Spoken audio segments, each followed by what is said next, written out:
my opening statement. And right at the beginning of that is just some matters of housekeeping. So firstly, the toilets are just sort of outside directly in front of me there to some double doors. I've checked and there's no fire alarm due today, and the exit is out and to my right and then down the stairs. One thing I didn't think about asking, but I'm going to ask now, is in terms of the room, are we able to leave documents in here overnight or not? How does that work? Oh, I can double check for you. It should be. I'll double check now. Well, I hadn't thought, actually, as I speak, tomorrow we have to finish early, don't we? Because there's another meeting in here in the evening, a committee of some description, I was told. So I think that probably suggests we can't, at least on that evening. Owing to the bank holiday, that should be valid. So it's like bank holiday. Our gentleman principal is trying to. Okay. So he's having it on Thursday still. Cabinet has moved from the 8th of September to but planning committee's been cancelled for tomorrow. It's been moved forward. So this is jumping ahead slightly, but as we're talking about it, we'll talk about it now. So that means tomorrow we were going to have to finish early. Now we don't. It sounds like. Double check. Okay. Sometimes we're not in here. They sneak another meeting.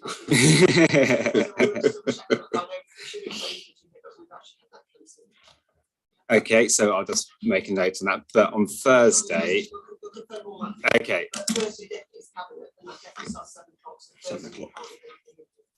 But if it starts at 7, we could probably stay till say 5:30 if we had to, in terms of. Okay. Okay. Okay, thank you. I'm probably going to come back to that then when we come to talking about the. Yeah. Okay, thank you. Okay, thank you. Just one other thing. If I could just ask, is it possible to have some water, please? Just for. Oh, okay. Thank you. Okay, thank you.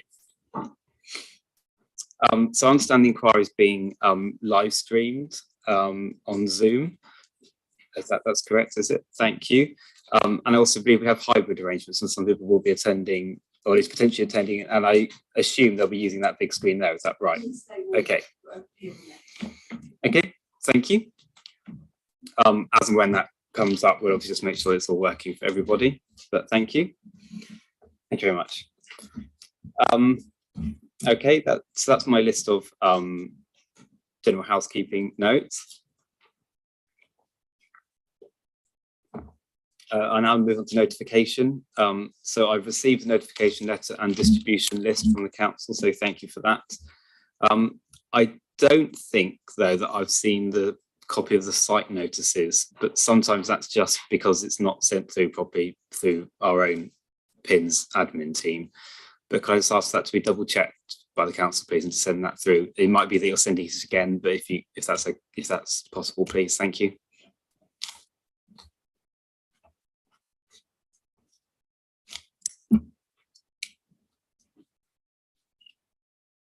Okay, just a note. So we did hold a case management conference back in July. That was attended by both the council and the appellant.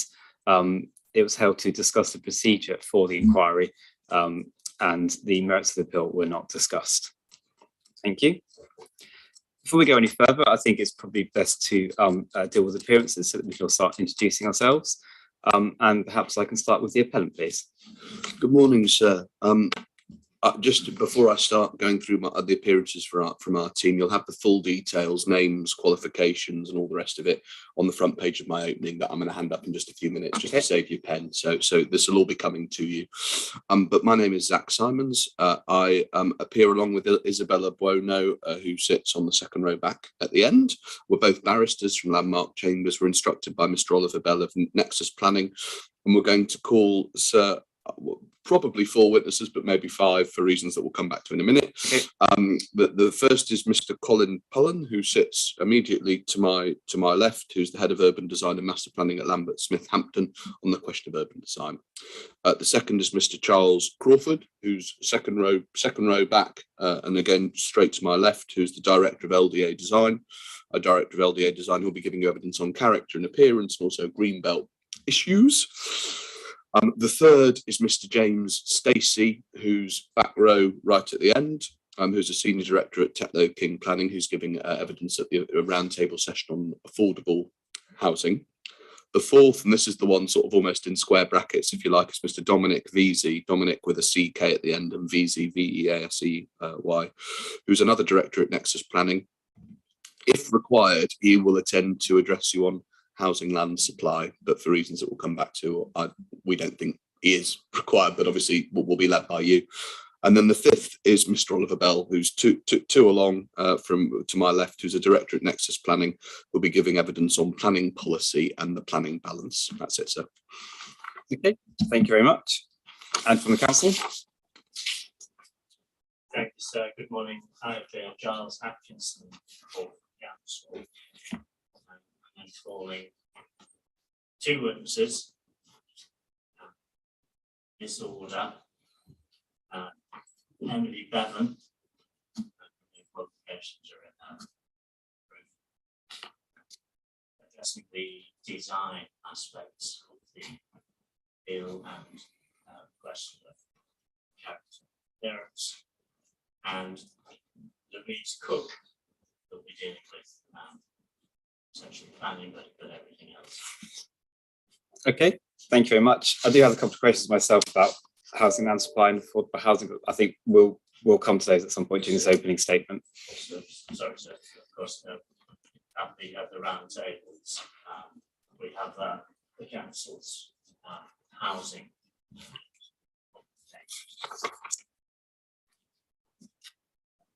So, affordable housing and Okay, thank you. Christine Lyons was mentioned in emails before. Is that has she fallen away? She sits in the chamber. Okay. So you already spoke to her. I don't suspect that Ms. Lyons will be Okay. giving evidence, but Okay, thank you. I don't have anybody on my records that's registered to speak in terms of neighbours or interested parties, but if anybody is in the room and would like to, then please do make yourselves known now. Or online. Keep an eye on the virtual room as well, sir, of course. So if anybody online would like to speak, please raise your hand virtually. Okay, thank you very much. Okay. Should say so. Just so if you at least one of the names I can see up there is actually our team. Okay. So that's just and one of them's obviously the room that we're in now. So there's only two more to check. But anyway. Okay, thank you. It's not your last chance. I'm talking to people outside here. If you do wish to speak, it is possible I'd allow that later on in the inquiry, but obviously now is the best time to make yourself known. Oh yes. I'm sorry, if I could just ask that lady, please, just to, if you're not interested in speaking, if you could just turn your video off, please, just because it can be distracting otherwise. Thank you very much. so yes, Charlotte Mackay is a solicitor at the council. Oh, okay. And okay. Robert Davies' name, you'll see there, he's the council's housing. Yes, of course. Okay, so we may hear from Charlotte Mackay later in terms of the section 106. Yeah. Okay, thank you. Are there any members of the press? Okay, thank you.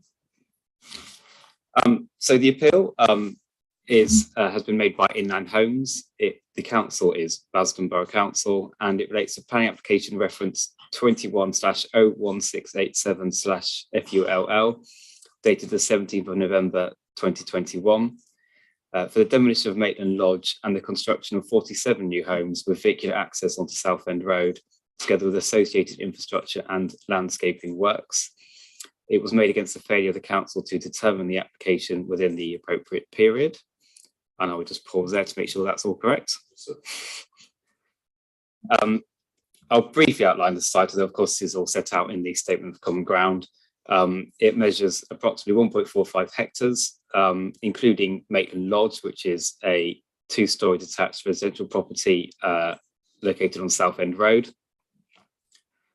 Behind the lodge sits a larger parcel of land, including a collection of buildings and hard standing, as well as the green open areas used predominantly for storage and equestrian purposes, and there is a small pond close to the boundary.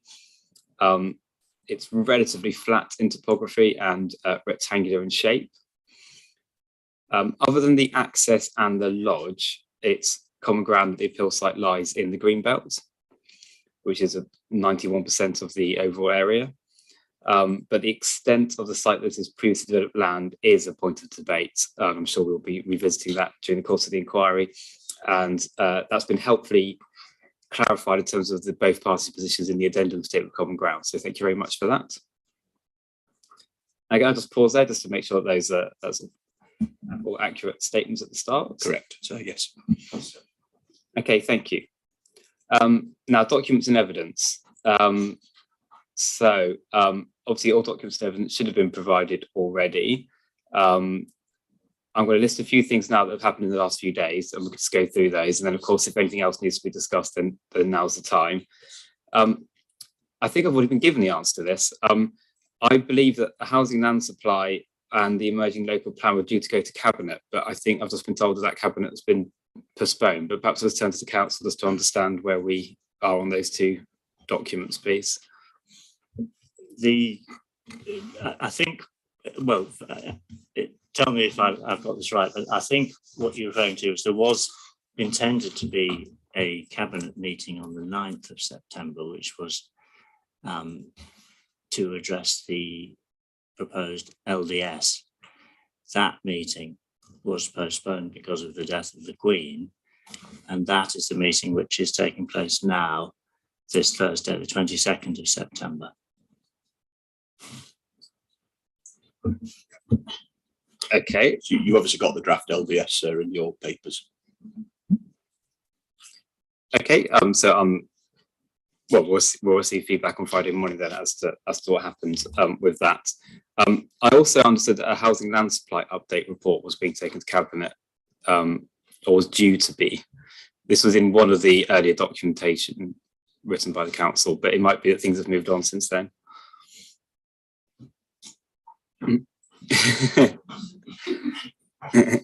Wasn't aware that it was going to cabinet.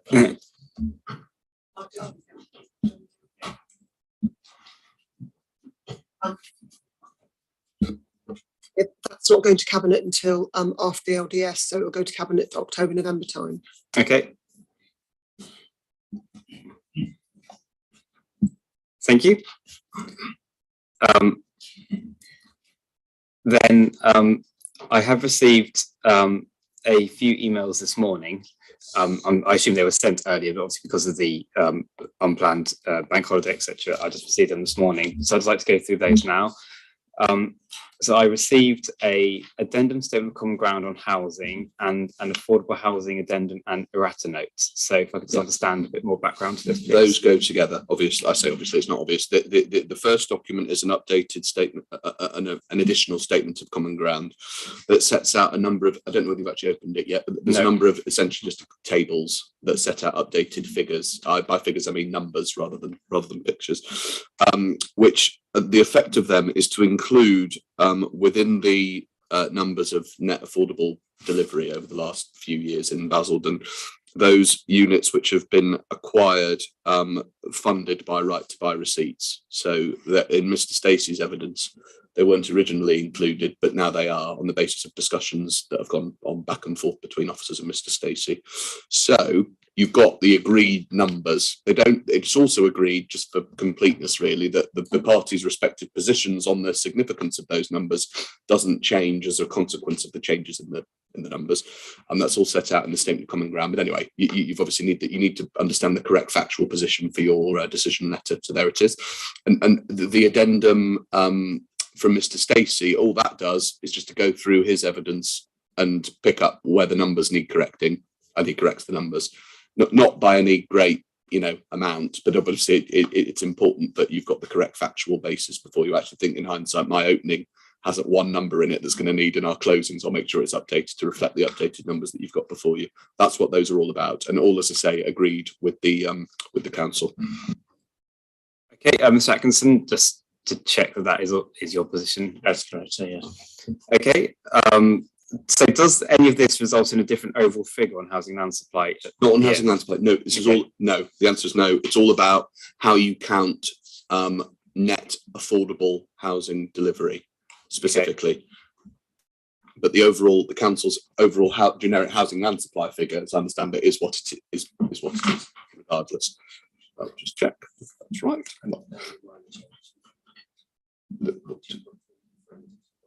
Mr. Davies' evidence. Yeah. Yeah, the council's position set out in the evidence, as I understand it, of Mr. Davey.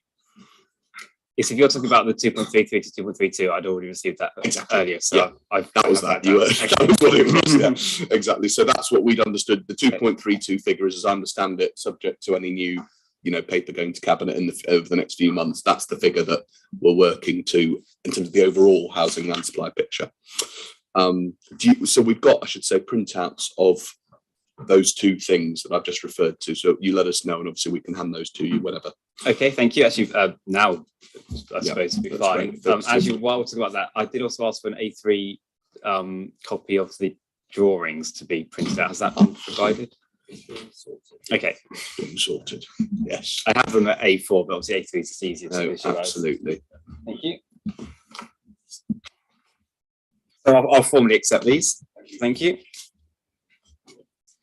So to start off with ID numbers or anything like that, should we see how we go? Yeah, so I mean, let's call these ID 1 and 2 because they're the first I've actually received. And actually that brings me on to another element of housekeeping I was going to come on to later, but I'll deal with it now, in terms of keeping the website up to date. So is that something which the council are organising in terms of updating documents at the end of each day?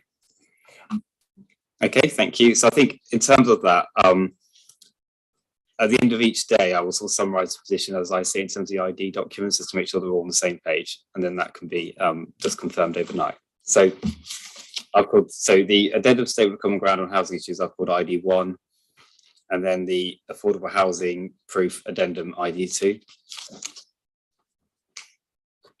Thank you. Section 106. I received an email this morning with a final draft attached to it, but I haven't opened it already. So that is the state of play as I understand it last Friday, so obviously just before the bank holiday, but for obvious reasons you've only just got it. Mm-hmm. That was intended, if you've got any time, which you probably won't have, but in the next 24 hours or so, to give you where we're at. It's essentially there, subject to tidying up between the parties, but there's not any major issues of principle or anything like that. But you can obviously review that shows you, we've agreed to show you that, if you like, the two parties have agreed to show you where we're at as of Friday. The anticipated course of action now is that tidying that I've referred to is going to happen today and tomorrow at the latest, to make this inquiry work within the week, which is what the plan is.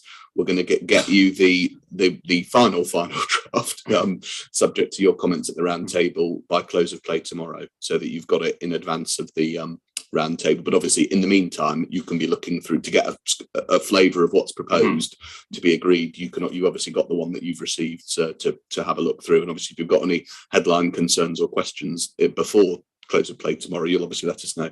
But that as soon as possible, you need it, and that's where we're at. Okay, so I think, as I've already done with the conditions, I plan on doing a sort of track changed version of it. It sounds to me like any further final drafts are going to be minor in terms of any changes. Is that correct or not?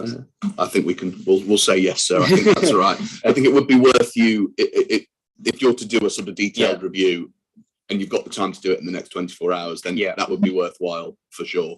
Because then that can inform the final. We can then obviously pick up your comments in the final draft.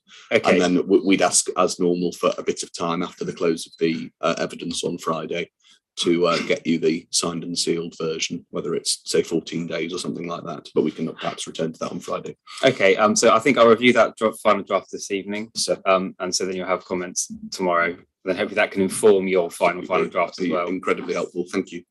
Okay, thank you. And then just on a high level, do both parties anticipate this answering all of the second putative reasons for refusal? We do.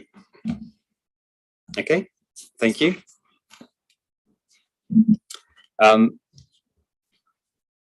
Are there any other documents or evidence that need to be provided? So there's just to update you on conditions. Obviously, conditions is something that you've already seen. You've seen some draft conditions. You've issued detailed comments. That those comments are now being worked through. I think they've already been worked through by the council. The council have sent through, as I understand it, I may have got this slightly wrong. Council sent us their sort of worked up version having regard to your comments. We're working on that now and are hoping to then send you the updated conditions tomorrow morning. So again, well in advance of the roundtable session on conditions. So you can expect that tomorrow. That was conditions. The only other thing on my lists was it was an offer really of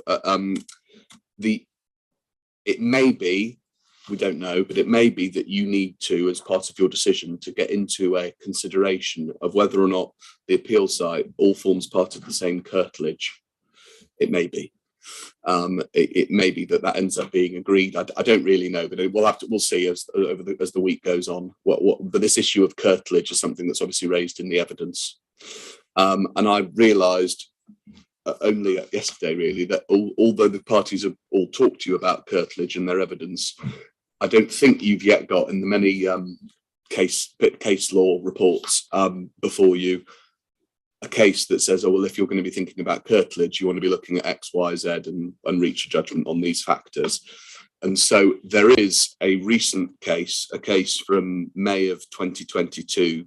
Quite helpful in that it touches on other cases from the past and tries to sort of have a go at synthesizing what the principles are between, and I'll just tell you, it's between paragraph 16 to 20 when you get it, so you don't need to read the whole thing, because you can. Which does have a go at synthesizing these principles, and I think it would be worth you having, just so that if you do find in due course that you want to reach a judgment on this question of curtilage, you're armed with the correct, with what the correct legal tests are and all of that. So I was proposing, I just mentioned it to Mr. Atkinson just earlier on, I proposed to hand that case in.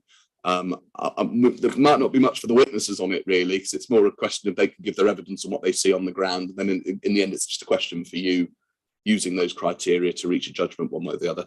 It's called Herbert Hiley, a High Court decision of May 2022. So I was proposing to hand that in as well. Mr. Atkinson, your thoughts on this, please? I agree. It would be useful for you to have an up-to-date summary of the principles. I'm sure you're familiar enough with them in any event, but that's useful. So I think that's a sensible idea. Okay, on the basis that both parties agree, and I also agree, for starters, this can be a very complex issue. So I think any help is useful for the inquiry. Agreed. Yeah. Yes, I accept that as new evidence. Well, we'll hand you a copy now, sir. Then in that case, and as I say, you'll obviously read all of it if you feel you need to. It's in particular, there's a section. Thank you very much. There's a section that starts at paragraph 16. And there's a heading just above it that says legal principles relating to curtilage, and it goes on till about paragraph 20, sets out what those principles are.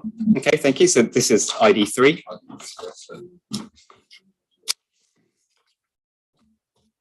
I'll do that.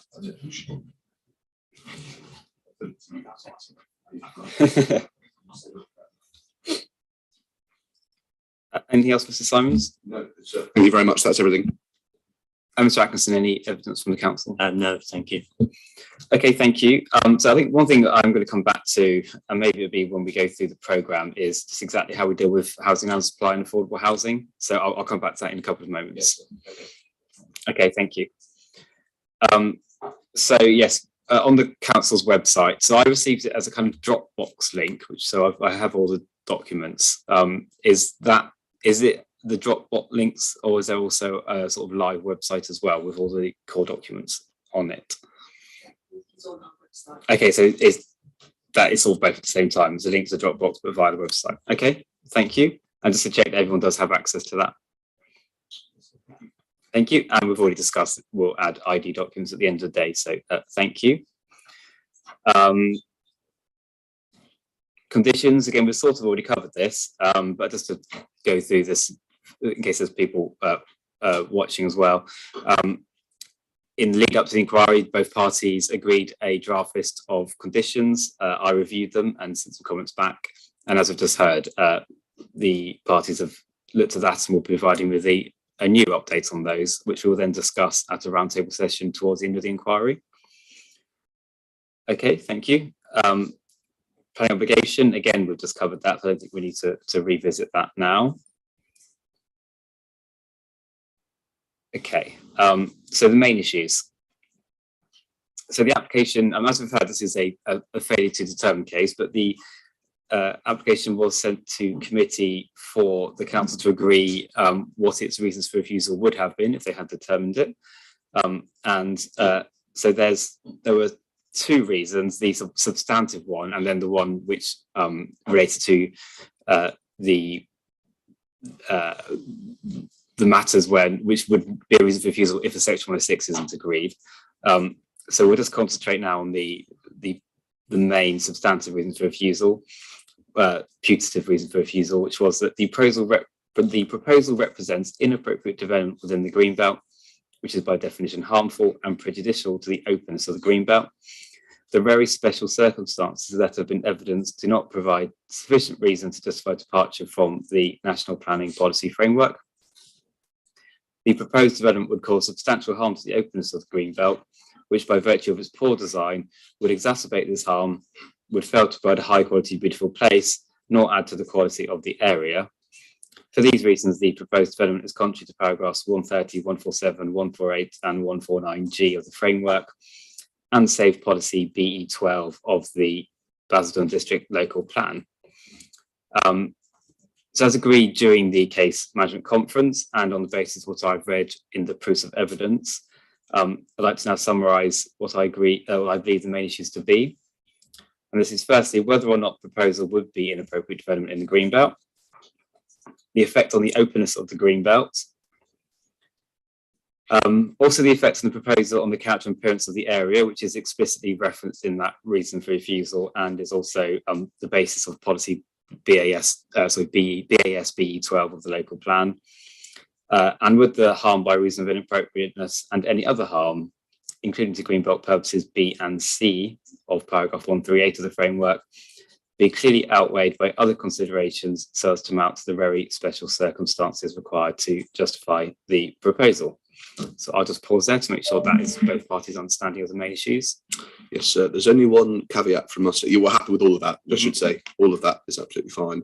The fourth of the main issues, as identified for understandable reasons, is articulated in the language of, as I read it, at 148 of the framework, and that test about do the benefits clearly outweigh the harms, including harm to the greenbelt openness and purposes, which of course is absolutely right on the council's analysis of the case. That's the sort of determinative balancing test. Perhaps there's a sort of, I don't quite know how to phrase this, so I'll just leave it with you sort of as a thought. Of course, on the appellant's primary case, the requisite balance, the test is not that at all. It's the test at 11D2 of the framework, and that obviously whether you get which way you go depends on your findings on previously developed land and on the extent of harm to openness. Do we fall within 149G or not, etc. All of that.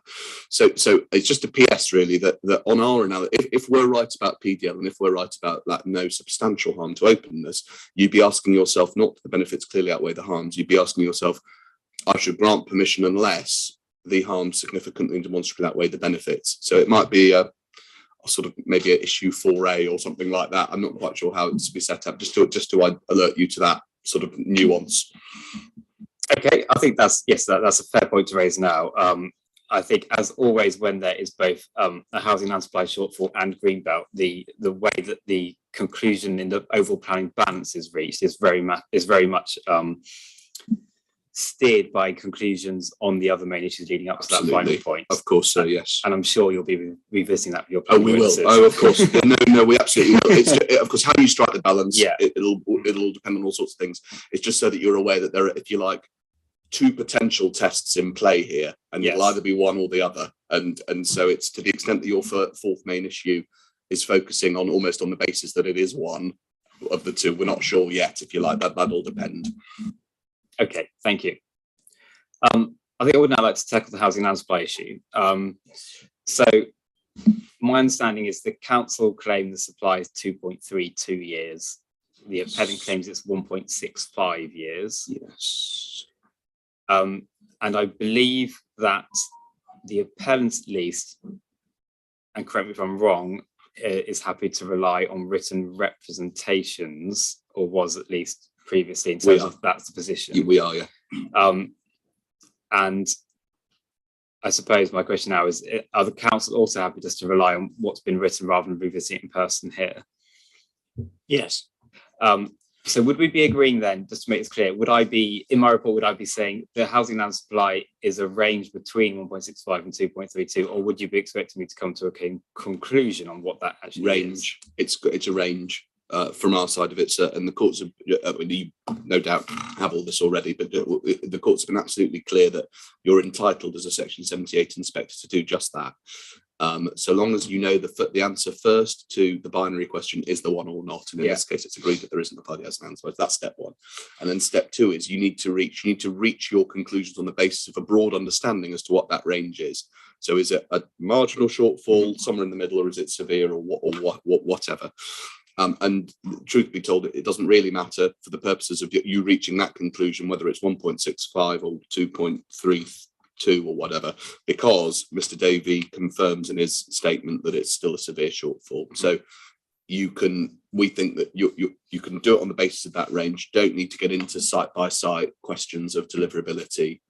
All you need to record from our side of the fence is that there is this range before me, and and everyone agrees it's severe, so I'll go on to make my findings on that basis. Okay, thank you. I'm also comfortable with that then. It's a relatively small range, and it is clearly a significant shortfall on the 5 years. So I think that's uncontroversial to do so as well. It's set out in the first paragraph of document 1, which has been handed out. Very grateful. Okay. So. Okay, thank you.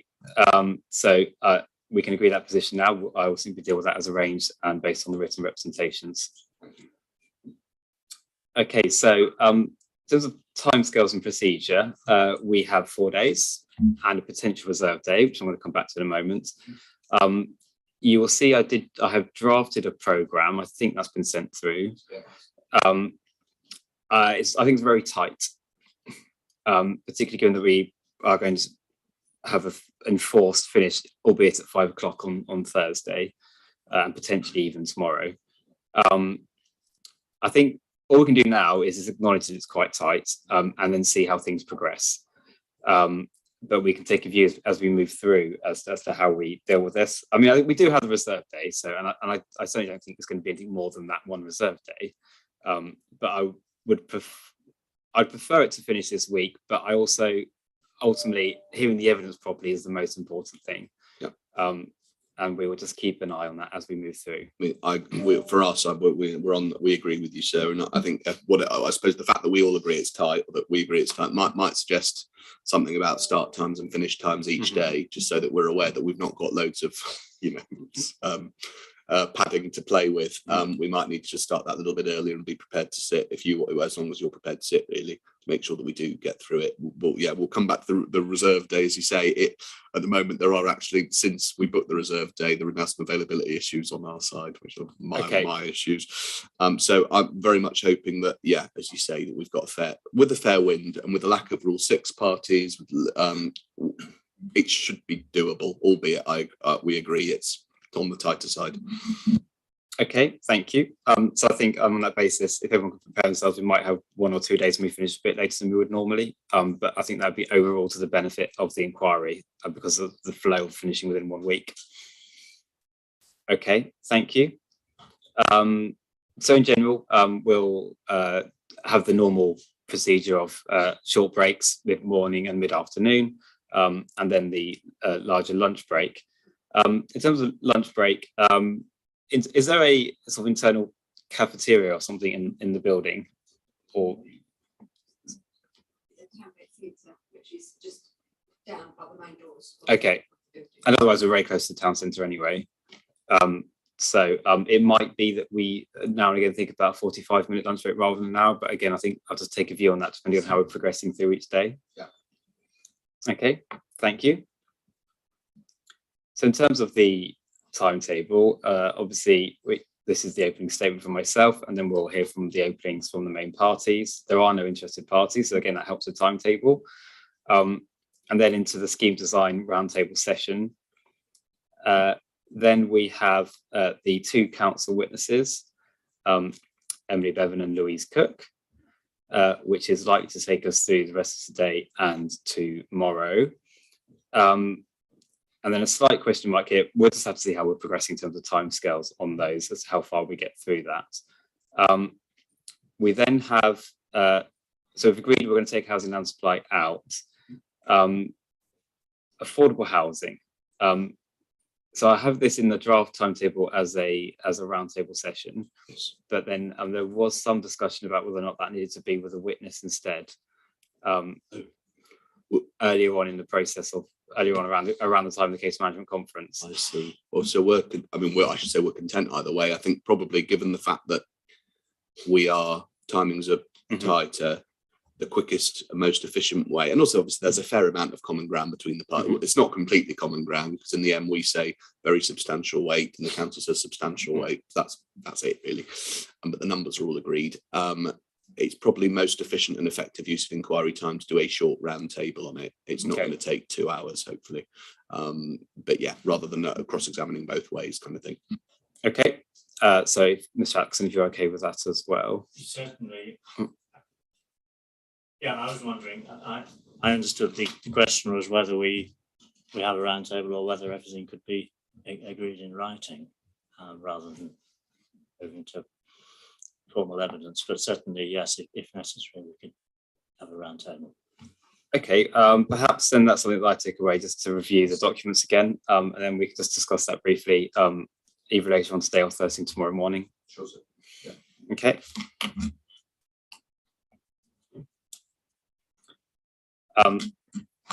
And then we have the appellant's witnesses to follow. I'm just checking. So in my timetable, I have Mr. Crawford and Mr. Bell. That's it, sir. Yes, exactly. I'm just cross-referencing to that. So then, yeah, so Mr. Veazey was the question mark. 5, yeah, exactly right. Yeah, so he can be sort of crossed off the list. Yeah. Mr. Pullen will be going later on today for the design roundtable. So yeah, then it'll just be Mr. Crawford and Mr. Bell. It's only 2 witnesses from us. Okay, thank you. And then yes, conditions, section 106 and closings. Just on that,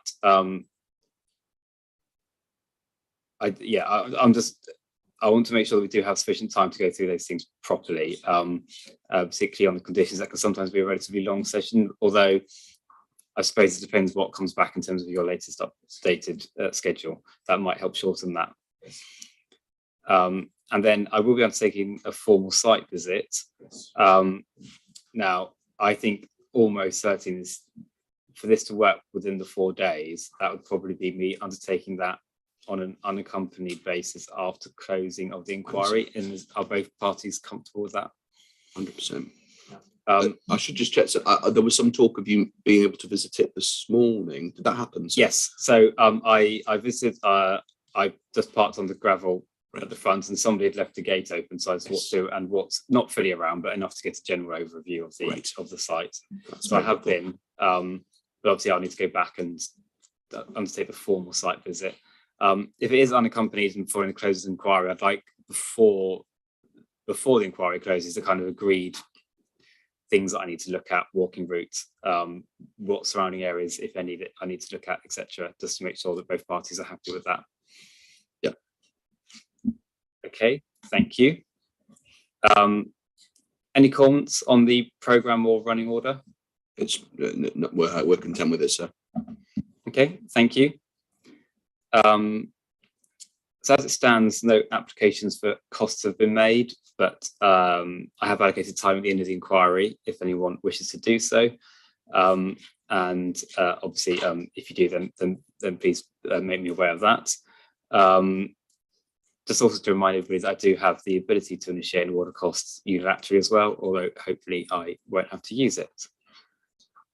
Okay, let me just double check my notes here to make sure I've covered everything I wanted to cover.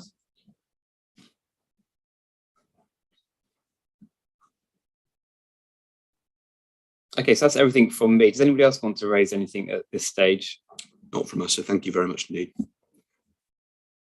Okay, Thank you. In that case, I will pass over to Mr. Simons for your openings, please. Yes, indeed. So yes, of course, and I'll just ask for them to be handed round.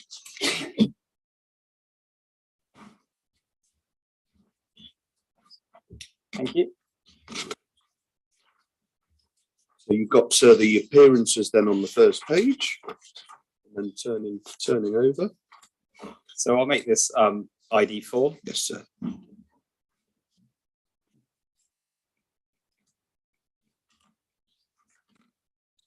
So this part of Essex has been let down by the planning system. Years go by, decades pass, national policies come and go. But through it all, this council's managed to keep its head buried firmly in the sand. There's been no strategic review of Basildon's green belt for 30 years. New plan making exercises have been tried. They have failed. The adopted plan for Basildon reflects the needs of another era. The breakdown in the plan-led system here has real consequences for real people. Most of all, and for many years, this council's not come anywhere remotely close to meeting its needs, including its needs for market and affordable housing. The shortfalls are not marginal, they're staggering. We aren't talking about missing the mark by tens or even hundreds of homes. We're talking about thousands, many thousands, with all the terrible social, economic, and environmental consequences that failing to plan will bring. Families unable to afford somewhere to live, thousands on the housing register, unsustainable solutions with people being forced to find a home further away from where they work, shop, and socialise. Mr. Davey for the council is quite right to call these shortfalls severe. They are terribly serious.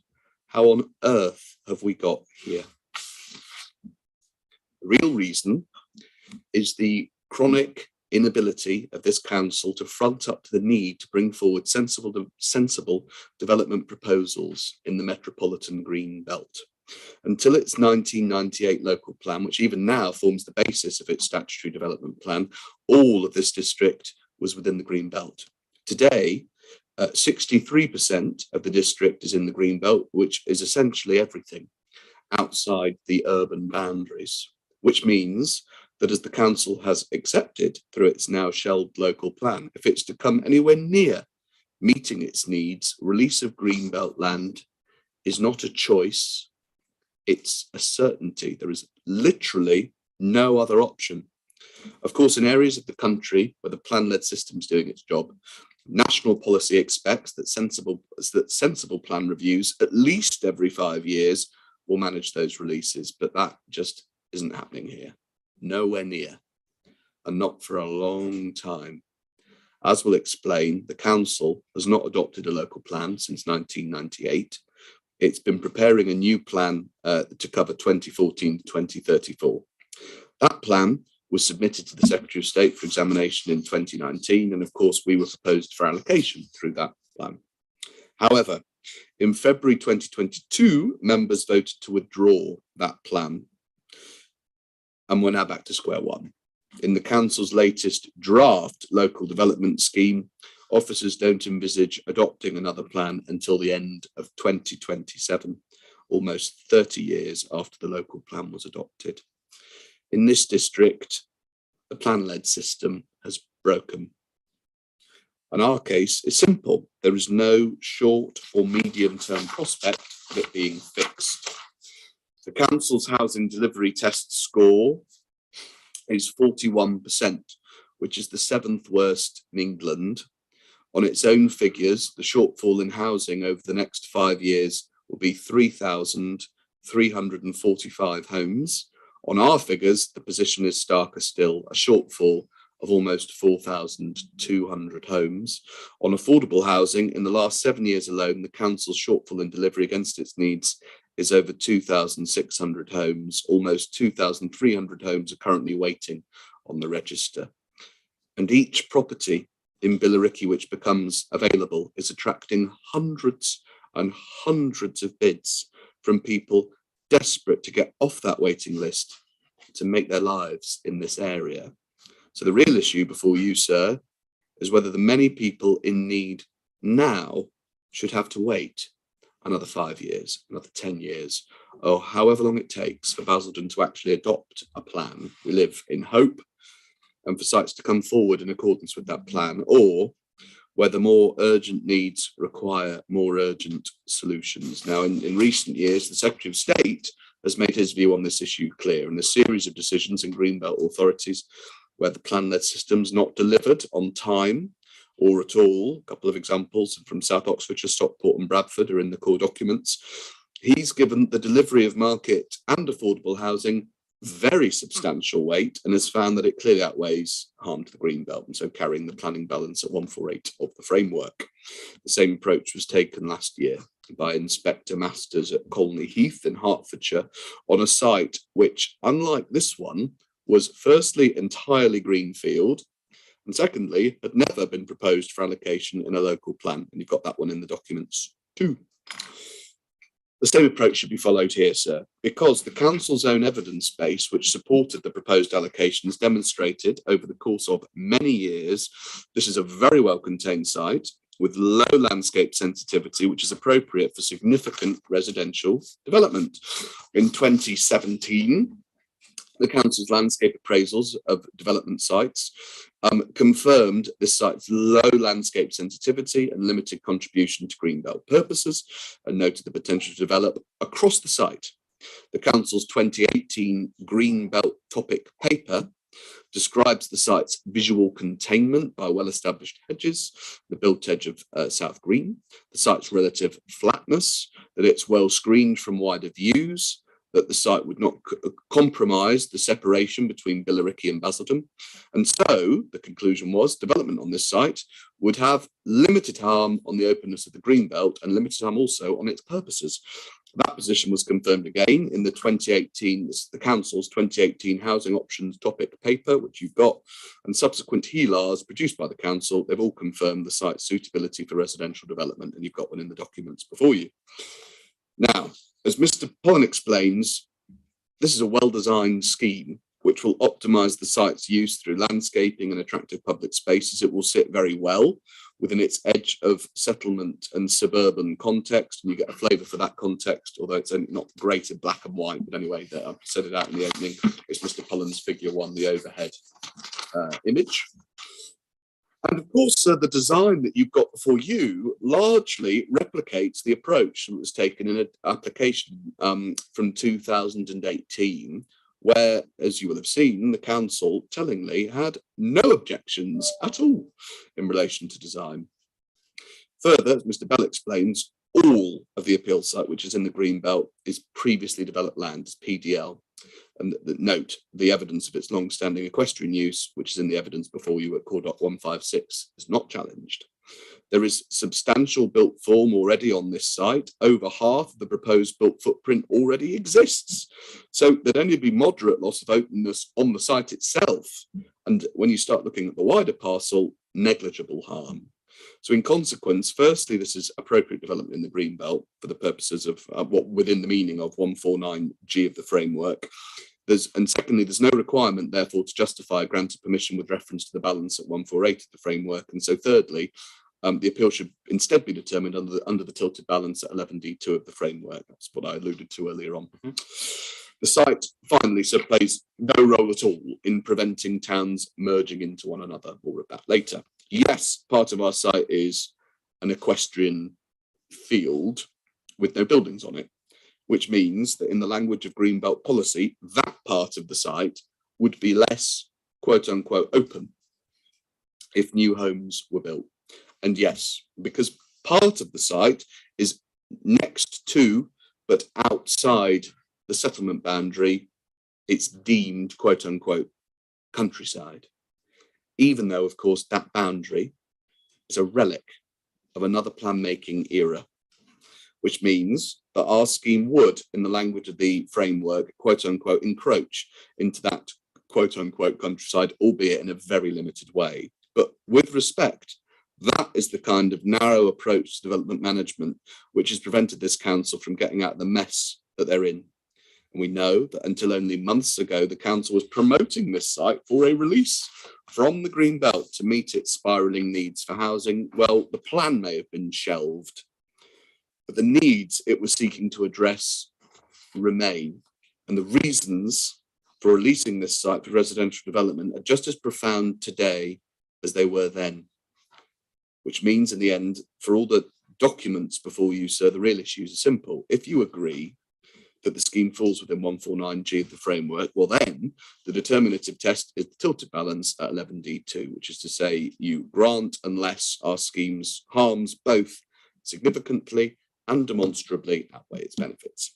If you decide against us that the site is inappropriate development in the green belt, e.g. because there'd be substantial harm to openness, then you must address the test at 148, which is to say, do our benefits clearly outweigh our harms? If they do, then permission should be granted, applying the test at 148 of the framework.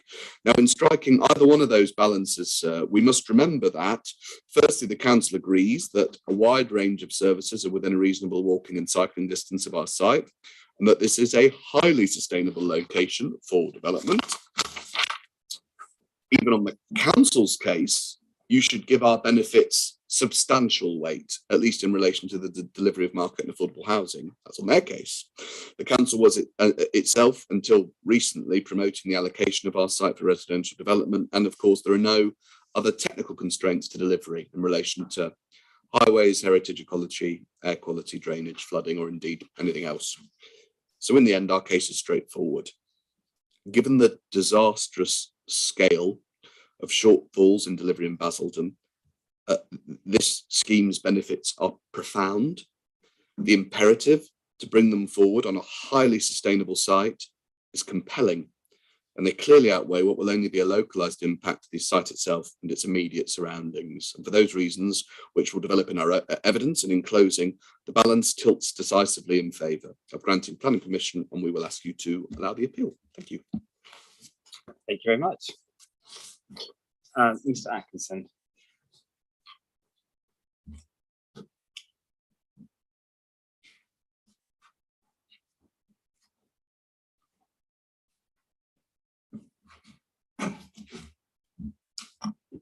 Thank you. So the council's written opening statement will be ID 5.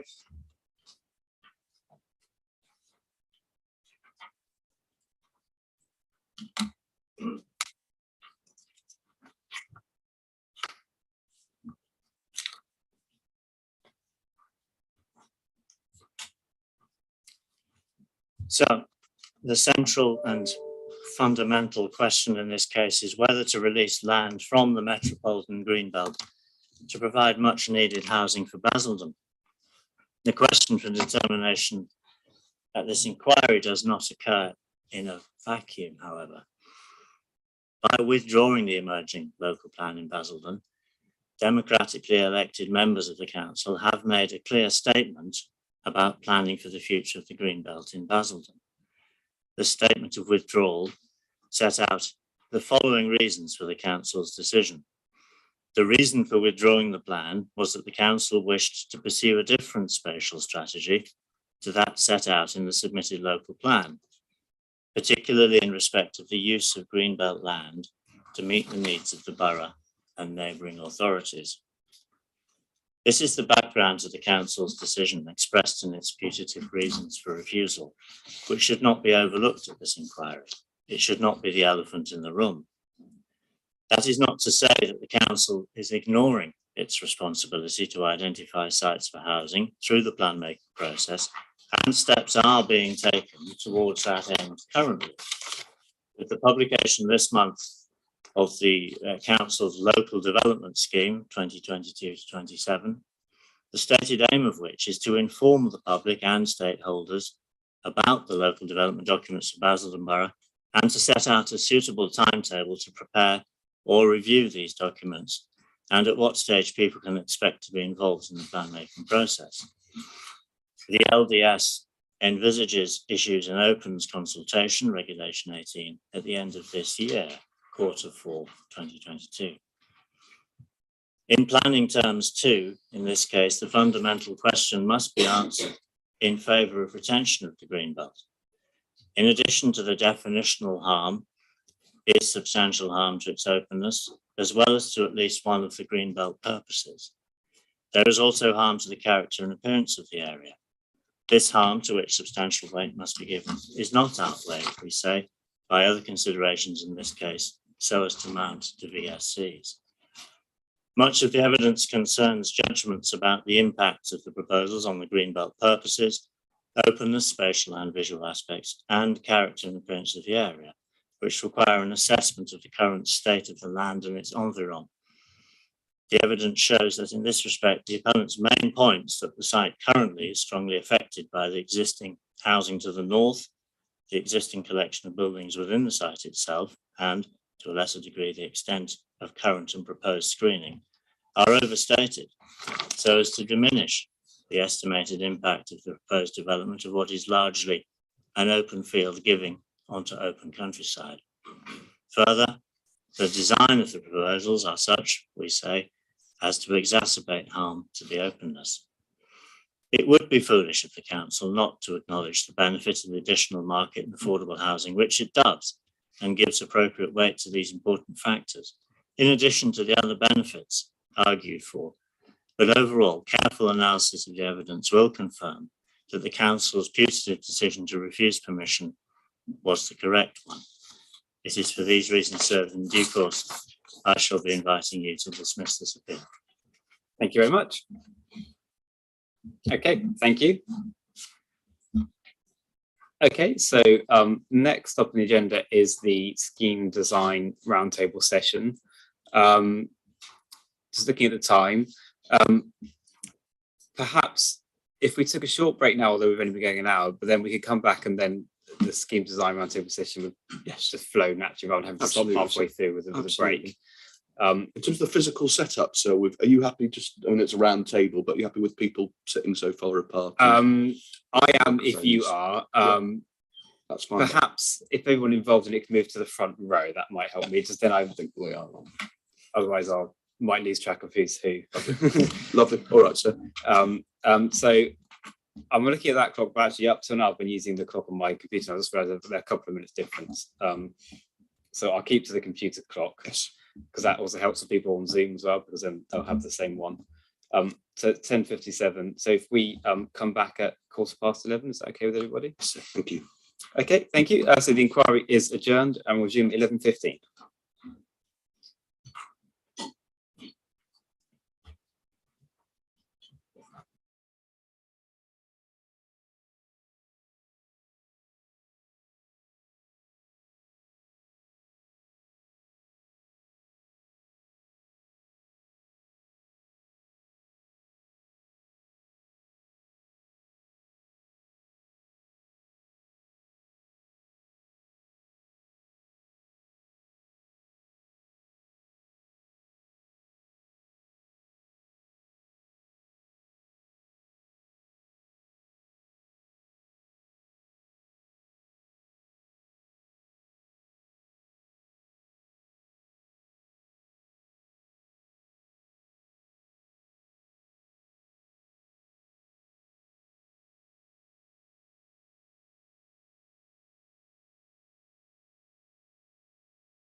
to the council for quickly sending through your site notice. So I've received that. Thank you very much.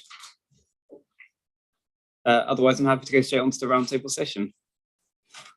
So from our side of it, it's Mr. Pullen, who sits right to my left, who'll be leading on that on the round table. So Okay, thank you. Mr. Atkinson. Thank you. Okay, so thank you to both parties for putting together the agenda for the session, which is what I've got open in front of me. What we have here then is number one is policy and guidance, and then site context, the proposals and design quality. I wanted to know, were the parties expecting to talk through the policies as an independent item, or was that more kind of reference that would be referred back to as we go to items 2, 3, and 4? I don't mind if you want to set forward policy positions first, then I'm more than happy to do so. But I just wanted to understand what your how you want to approach this. I'm happy to start. I'm happy just to summarise 3 points on the policy sections, but also I imagine we will draw on them as we go through. Yeah, I was imagining it's quite a brief thing to sort of set the scene and mention a few key things maybe in the same way. So yeah, but it will be brief. We're not planning on, well, I'm not planning on sort of running through it in detail. Okay, thank you then. Yes, so pardon, I mean, perhaps you can put forward your 3 points you just mentioned. Yes. So we've got a list of points there for you, sir, on the policy and guidance. So the MPPF, I note it's para 130, and I think I set out in my evidence that it's specific. My understanding of 130 is it's specific to the harm to the character and appearance. So it's not the whole of the design section, nor that policy. And I would note that, as you heard in opening, sir, there was a previous scheme from 2018, and there was no design reasons for refusal. And whilst the MPPF was updated, in essence, there was an equivalent 130, which I set out in my evidence, that the 2018 scheme would have been appraised against, and that indeed had similar, if not the same, criteria as para 130. Of the other guidance in that list, I note we have the Essex Design Guide and the National Design Guide. I note we have the Billericay Design Statement, which is out of date, and it's not an SPG, but it does have some helpful imagery, and so I think both myself and Ms. Bevan refer to it in evidence. And I note that on policy BE12, again, BE12 sets a number of criteria, but it's really, in terms of design, it's the effect on the character and appearance of the area. So, okay, thank you. Ms. Bevan?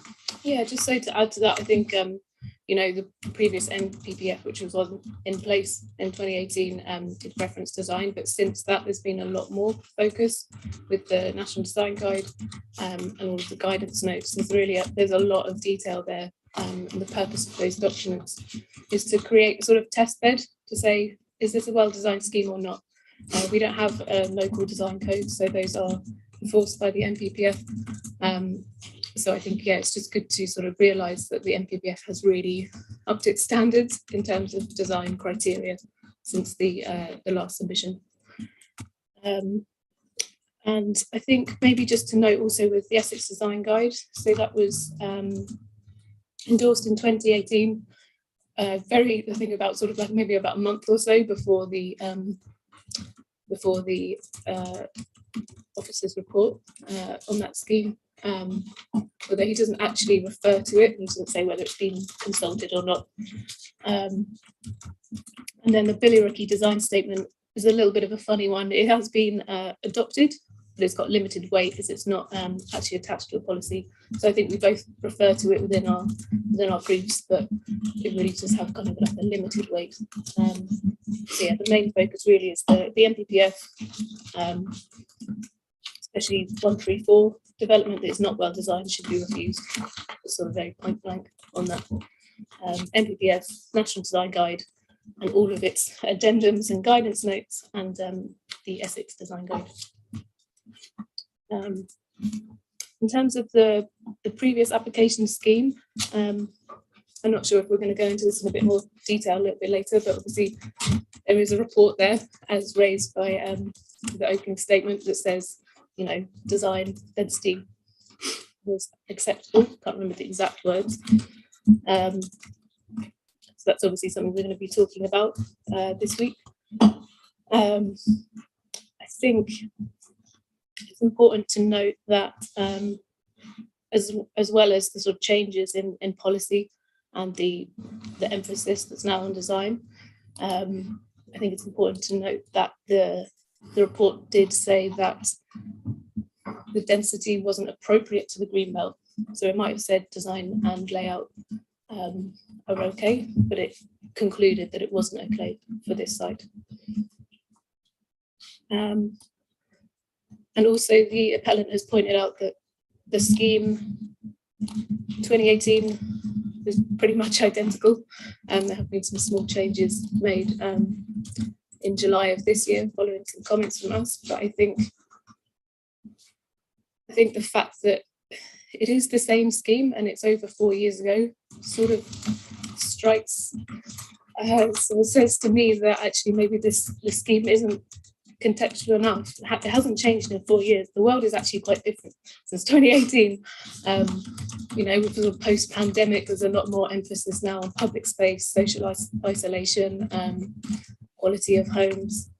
We've also got a real climate crisis. We've got heat waves, flooding, and sort of backed up by that are changes to the building regs in terms of Part L, air source heat pumps. There's a lot of change that's happened since 2018. So it scares me that there's a scheme that was submitted over 4 years ago, and the idea is that it could just be put in again without any change, not even updates of the title sheet, and definitely no sort of reconsideration of how the context might have changed in that time. Probably wasn't too brief, but that's my last point to make on that point in the agenda. Okay, anything you'd like to say in regards to that 2018 Come back. points in particular? Thank you, sir. Come back to that. I'm somewhat kind of slightly lost in that the reasons for refusal of the scheme are quite specific. So we've now got policy 134 added, which is about design quality in general. And that my understanding of the issue with this scheme is to do with contextual matters, not to do with design matters per se. I accept that the reason for refusal is that design exacerbates the impact upon greenbelt and openness. But I fail to understand how understandable matters of climate change, etc., have anything to do with the matter at hand. That in reverse order. My only other point is that as much as I appreciate that the Essex Design Guide came out, but months before the appeal scheme was considered by the officer, it's reasonable to expect that the officer would have had regard to it, and the National Planning Policy Framework, the framework at the time, and the design policy, as I set out in my evidence in the 2018 version of the MPPF, which itself had only just been updated from the 2012, was para 126, which set out the same design criteria. But notwithstanding that we now have the National Design Guide, the National Design Guide is quite clear, and policy 134 is quite clear, the MPPF.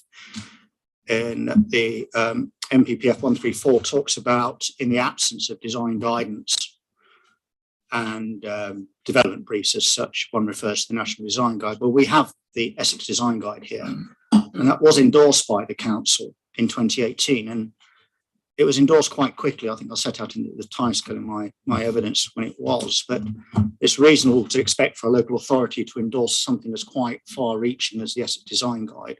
Is that design was on the agenda in 2018. I see no reason why it wasn't. And indeed, the officer's report referred to, whilst it doesn't explicitly refer to the Essex Design Guide, does cover all the elements of design one would expect to be covered in terms of layout, amenity, privacy, quality of design, character, etc. Just on those dates, so just in case it helps, Yeah. Mr. Pullen referred to the dates of endorsement and all the rest of it by the council. It's in his evidence, 4.9 of his proof. The Essex designer was endorsed by the council on the 28th of June 2018, and the 2018 scheme was at committee on the 11th of September 2018. Okay, if I could go back to the point you made at the beginning there about contextual rather than not design matters per se, I believe what you said. But going through the proof by the council, that they did raise a number of specific design issues, corner plots, lack of surveillance, active frontages, legibility, etc. So there were a number of issues raised about design detail as well as contextual elements as well. So it was my reading from the proof that both were of concern to the council. Yes, that they do indeed. All those points in terms of surveillance are covered in my evidence, and the Essex Design Guide itself sets out such points. So those matters of surveillance are covered in the Essex Design Guide. Streetscape is covered in the Essex Design Guide. How to deal with parked cars. Those matters that Ms. Bevan has picked upon and indeed referred to in her evidence in the NDG and the EDG, to shorthand the two documents. There are also sections in those two documents which support the appeal scheme. Okay, thank you. Can I just clarify before we move on? Yes. Design is part of this discussion. We're not trying to sort of discount and say it's only about contextual response. Yeah, so design is part of the discussion. I think that your main point is that you're sort of saying that in the 2018 report, these issues weren't raised. But I think I wasn't here in 2018. I've got a different opinion. I'm giving my opinion, and I think they're worth raising. But that's what I'm going to say. Yes, I think I will say at this point. It's clear from the proof that they what issues have been raised by the council, what haven't, with regard to this scheme that I'm determining on, and obviously it'll be that I'm focusing on. Although, of course, the 2018 decision, of course, is material consideration I will also be taking on board. Okay, thank you. I think that provides a sort of helpful outline of sort of policy and guidance in terms of item 1. As you say, of course, we'll be referring back to that as we go through the detail. So perhaps now would be a good time to turn to site context, item 2 on the agenda. Perhaps I could start with council, just so I can get understanding of your position on this, please. So yeah, site context in relating to the surrounding area. So I think we've both referred to the site as kind of edge of settlement. The area is mostly residential, lots of detached, semi-detached, a few bungalows. On my visit to the site, I felt like there was quite a lot of varying character. It feels like a lot of the plots have been kind of developed over time, lots of additions, extensions, dormers, as happens. And on the whole, the homes have quite generous front gardens, back gardens. There's quite a lot of parking on the front yard, but there's a sort of quite a generosity to the streetscape. The homes aren't sort of built right up to the edge of the pavement. And then, of course, as well as the built environment, there's the green belt, the open fields, which you can't escape. You know, you do sort of walk down from Billericay and it's quite dense, but it really sort of starts to fizzle out. And by the time you're at the place where the site is, your relationship is actually much more with the kind of open landscape of the countryside.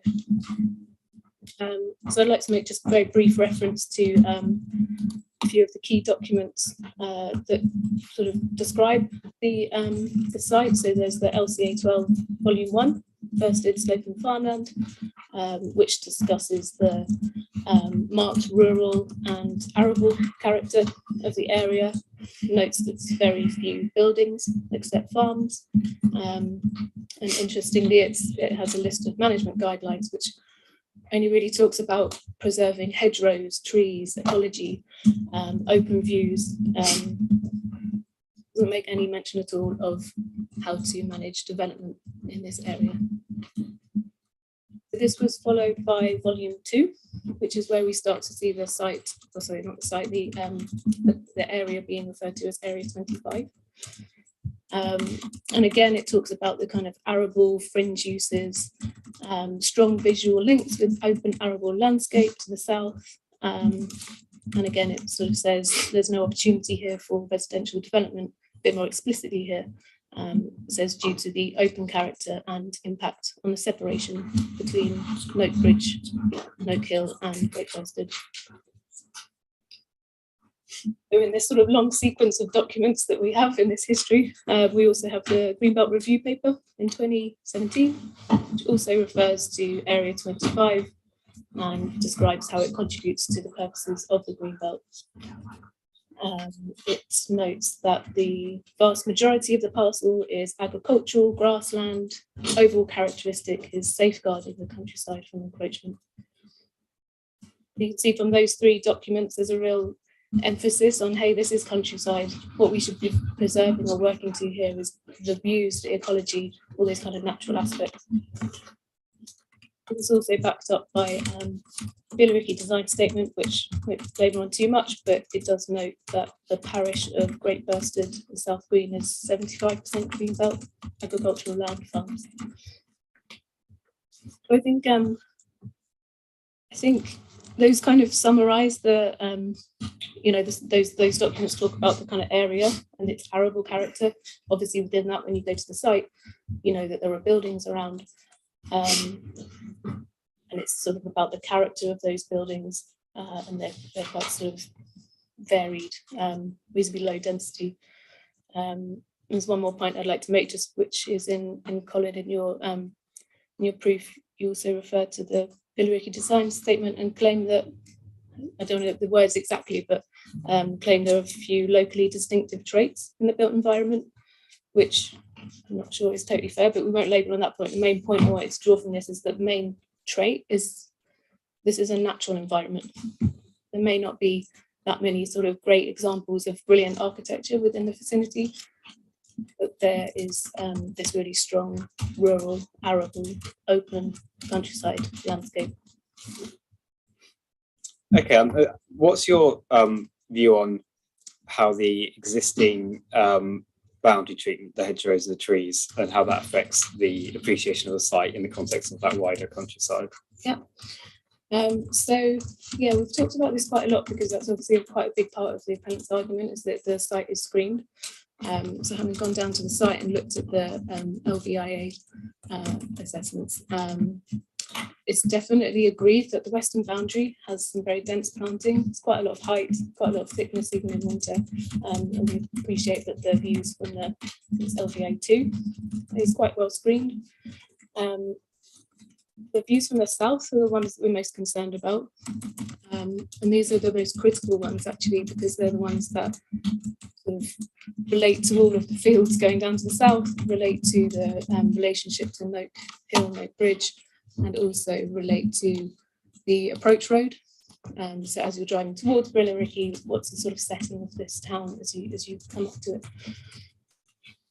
But I think, well, in my opinion, the appellant overemphasizes the amount of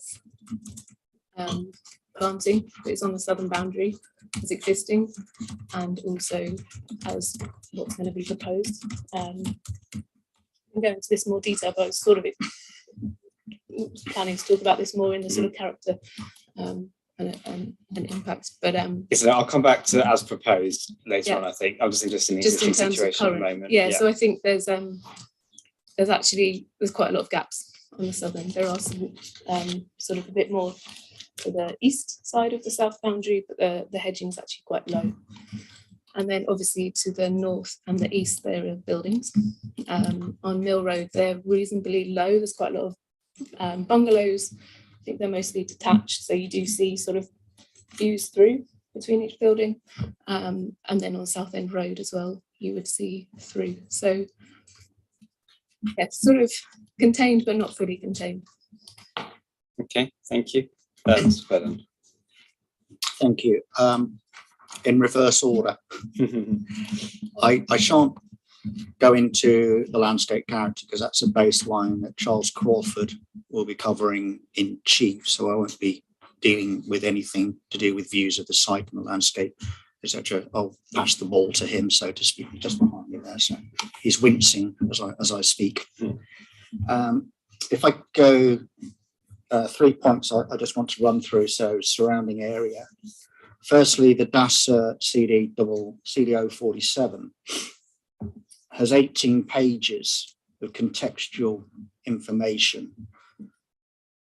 And again, this is the same DAS that was for the 2018 scheme. So in my opinion, it demonstrates that it's a proportionate understanding of the site context for the scheme, and that the appellant's design team had a very good idea of how this site fits into its local context. I agree with Ms. Bevan that dwellings are, I think her word was not particularly brilliant. Architecture, I think it's anywhere architecture in Essex. I think it's quite varied. You'll see so in my evidence, I have photographs of the immediate adjacent estates, but we can see them on the cover of the DAS. And indeed, if you had a colour copy of our opening, you would have seen the aerial photograph. But as a snapshot of Southend Road and this part of Billericay, it's got a bit of everything from uniform council estate, typical of the 1960s, 70s, might even be a private estate, just looking at it, to bungalows, to infill development in plots. It's not particularly distinctive. It's nothing particularly special, and it's nothing particularly related to the centre of Billericay, which is where the Billericay design statement draws upon. And it's not to say that new development should ignore the statement, or for that matter, the Essex Design Guide, simply because the surrounding context is poor, because the design policy framework and guidance is quite clear. We're there to enhance. But that's where we are. I note in Ms. Bevan's evidence that she focuses upon the Billericay design statement, but then so does the design and access statement. It does draw upon that. But it also, and you'll appreciate from walking the site, you'll get a feel for what the surrounding context is, and more importantly, where the site's going to be seen in its townscape context, in particular for my interest at Southend Road. So if we look at Southend Road and the frontage of that, you can see that it's got quite a mix of houses with setbacks. I appreciate they're all set back from the street, but this isn't an area which is bound by something such as a conservation area, a design guide, design code even. And I noticed Ms. Bevan refers to the National Model Design Code. It's irrelevant to this appeal. There is no design code for the site, nor design brief. And if anything, the steer one would have for design in the scheme would be the 2018 scheme, for which there's no issues with design. So it's quite right that the appellant simply dusted that off, for want of a better phrase, and presented it back to the council. If one looks at Southend Road, so from my perspective, and again, this reiterates the point that Mr. Charles Crawford will be dealing with landscape matters and the visibility in general, is it's what one's going to see from Southend Road in that context. That's how this scheme is adding to the local character. And one will appreciate the various mix of Southend Road, both from the DAS and from my evidence. If we go on to the appeal site, I will just touch on various elements of this. So we have the landscape context, which I just referred to. The design and access statement sets out the constraints and opportunities. So it identifies the low points where the drainage should go, the back gardens. It picks out that there's no listed buildings. The scheme is supported by an archaeological assessment, which looks at the history of the site. There's no listed buildings, there's no protected views. And one would reasonably say in terms of townscape, there's very few physical constraints. We have an agreed access, so it's coming in off Southend Road. There's no highways issues with that. I would say from my perspective, the site's got well-defined boundaries. And I would follow, sir, and it's almost as much as, if one's understanding the context, one cannot turn away from the policy and the planning context. It's interesting that Miss Bevan did indeed pick it up. And in her proof of evidence at paras 6.57 and 6.59, and also at 6.56, she does indeed refer to the documents, the landscape appraisals, the strategic development sites 2017, and the site designation of H21B, which had numbers of dwellings. And I note at 659, Ms. Bevan herself supports or cites that it's a suitable number for the site. of 20 dwellings, which was the ELP site H21B. Now, I appreciate it's not relevant, it's got no status as such, but from a design premise, I took it from her evidence that she accepted in the context of what we're talking about. So site context with regard to policy, the appeal site is that it is suitable for development.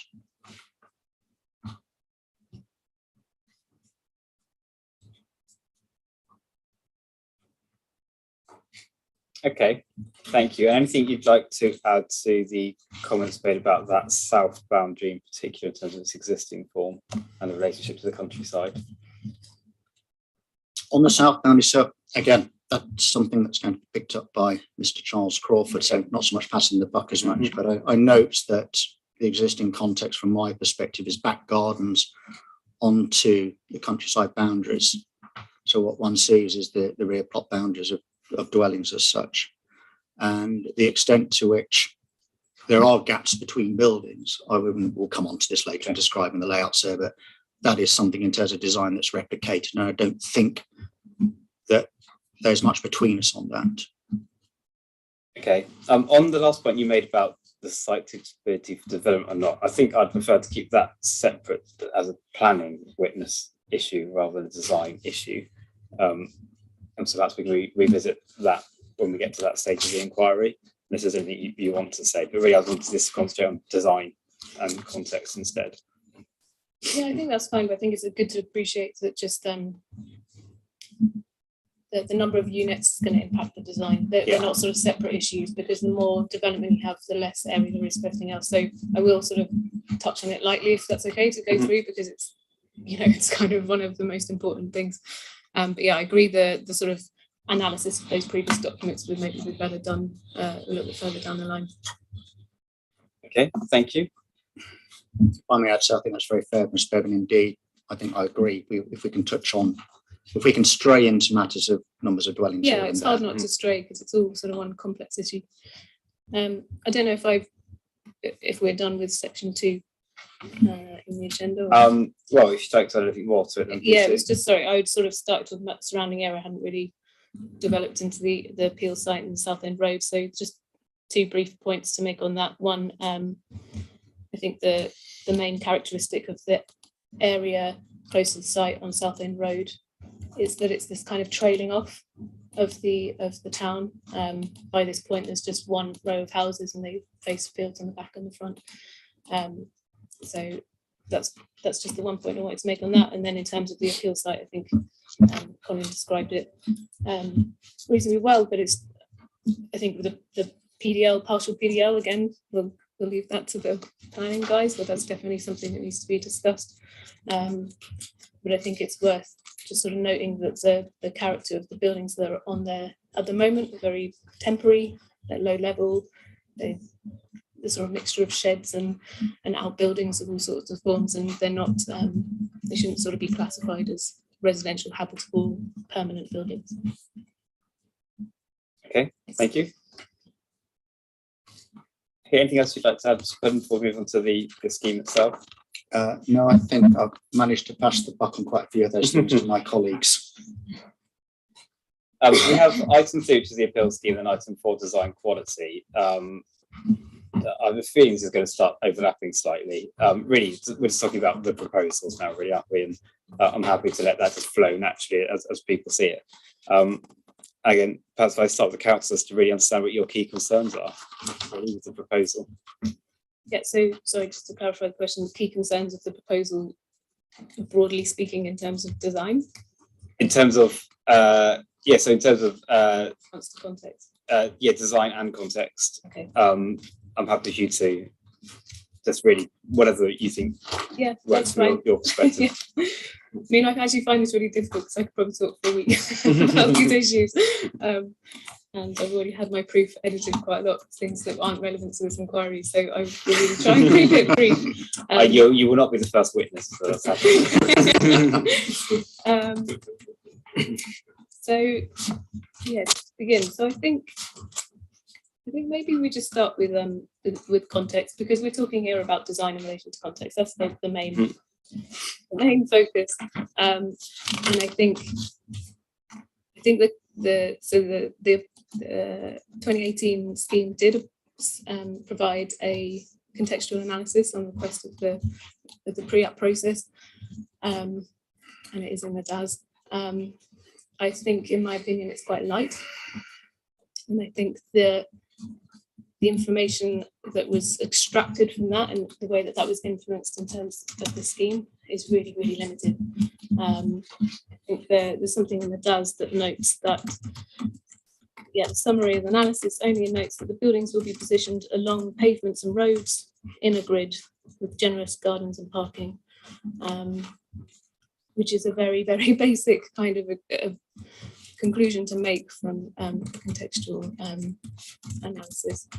There is also mention made later on about using traditional materials, varying ridge heights. I think there's actually quite a detailed conversation maybe we can cover a little bit later, but I don't want to get lost in the nuances, but I think there's a sort of a very light touch approach to looking at the context figure, saying, hey, we looked at the context, here's some pictures and some descriptions, and actually our scheme didn't really change very much. So that's a sort of general point on context, and I don't think it can be debated. The emphasis that the NPPF puts on context is, I don't know, hundreds of clauses in the NPPF and the National Design Guide that say how important it is to look at the context and really respond, not just sort of do like a tick box exercise, but actually look at it. And maybe that surrounding buildings aren't that great, but there's always something. Or maybe it's about, hey, this area really needs something great to lift it, and that's the contextual reference. So that for me is the main kind of crux of my concerns. Might talk just briefly about the layout. Again, we've touched on the kind of 47 units being far greater than the 20 or even the 35 that were sort of proposed in previous capacity studies. And that's why I think it's important that we merge that into this conversation, because to me, it's a lot about that kind of amount of development, which is limiting the ability of the site to provide all the things that you need to sort of meet the NPPF objectives, whether that's sort of social spaces, high quality green spaces, streets, great architecture, all of these things. I mean, my list could go on, but I think that, the main point I'm trying to make here is that perhaps there's a little bit of overdevelopment and that is impacting the scheme. So perhaps the site could be okay for development, but perhaps 47 units is too many. So in terms of layout as well, it's a backland development. It has a sort of small access point. It's a cul-de-sac. It's got a bottleneck kind of arrangement with homes and a donut layout with the looping road going around. In my opinion, this layout creates quite a lot of pressure in the centre of the plan. I would have really loved to have seen that central space, just big open public space. That would have made the scheme much better. But as it is, there are, I can't remember how many homes, maybe about 8, 10 back-to-back gardens. Not really enough space for the streets and the pavements around those buildings because of the pressure of trying to create those homes in the middle, and also means that the houses around the edge are looking out onto sort of blank walls and car parking. So I think the other key point for me about the layout that doesn't really work very well is the public space, which is kind of shoved in the corner, the southwest corner.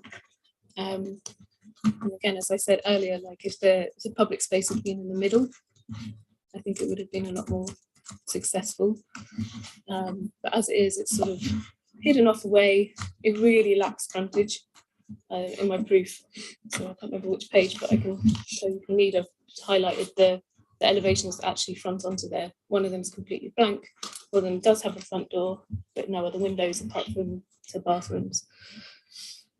So I think, the public open space is just a bit disappointing. Could have been a lot more successful. And I think it's also important to note that will have limited use. For part of the year, it's going to be a marsh or a pond. It's the studs area as well. It can't be a designated public open space and a designated studs area, because those two functions don't always overlap very well. They can and they should in a good development, but then you need another public open space to serve the residents and hopefully visitors when it's wet. And yeah, also you're not allowed to put play equipment on suds areas, so it can be served for sort of informal play, but it can't be the designated play area. So I'm aware that I've got quite a lot of points on this area, so I'm trying to sort of not dwell too much, because only you want to ask questions on, always interrupt. I really wanted to talk about character, because again, that's the sort of key part, I think, of the discussion here today.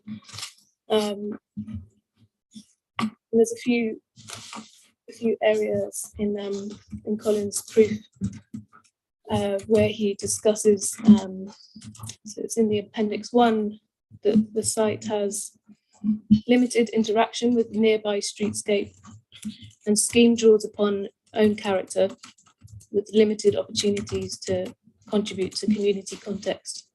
So it might be paraphrased a little bit, but I hope the content is reflected. And the key point here is that I want to say that the MPPF doesn't say if your site is concealed, then don't worry about it. If anything, it's more important. Then it's really about, okay, how do we create a connection? What is there in the context that we can create a relationship with, or what can we provide on this site that will make people come here and realize that this neighborhood's really great? You know, it's about that kind of creating a cohesive area rather than just saying, hey, we'll do our own thing. No one can see us anyway. Similarly, there's another point in appendix 4, section 3, page 20, saying that scheme is a small self-contained scheme of its own character. So again, this is a sort of similar point, and I'm just not convinced. One, not convinced it's appropriate, and two, I'm just not convinced that the strength of character that's proposed is enough to sort of carry itself. I'm worried that it'll actually be quite a mediocre neighbourhood.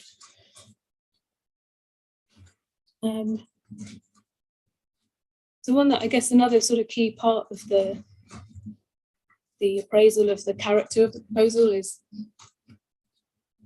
with these schemes, we always have this tension between it looking like a volume house builder scheme. That to me is quite a big part, and obviously it's difficult because it is being built by a developer. Like, we're not, you know, pretending it isn't, but it's sort of about how you can use design to make it so it doesn't read like one, which is where you get where design comes in. So you have variety, try to avoid repetition of many same housing modules across the street, a variety of roof lines. It's sort of, how do you, if you're so you can do it in a sort of modern contemporary way, but this scheme is much more trying to sort of do the traditional way, and it's like, how do you emulate an organically developed neighborhood when you're building them all at the same time? And it's not easy, but I don't think that means we shouldn't try. So there has been some efforts made to sort of create some variation between how the houses. I just don't think it's enough. I don't think there's enough interest, like depth of interest. Imagine if you're walking down that street, you will read that, oh, it's that porch, it's the same porch, it's the same porch. And it's these sort of, they might seem like details, but they really do make a difference when you're living somewhere, or if you're visiting somewhere. But just on that point as well, I think the character of the site is, I think there's too much dominance of hard landscaping, cars. There's a lot in the NPPF and National Design Guide about sort of framing vistas appreciating what is the quality of the streetscape. I think there's a lot of sort of views in the site which are very poorly considered. You look down the street and there's actually just a carport and someone's car, and probably some bins and some bikes and some kids' play equipment and everything else that sort of falls out.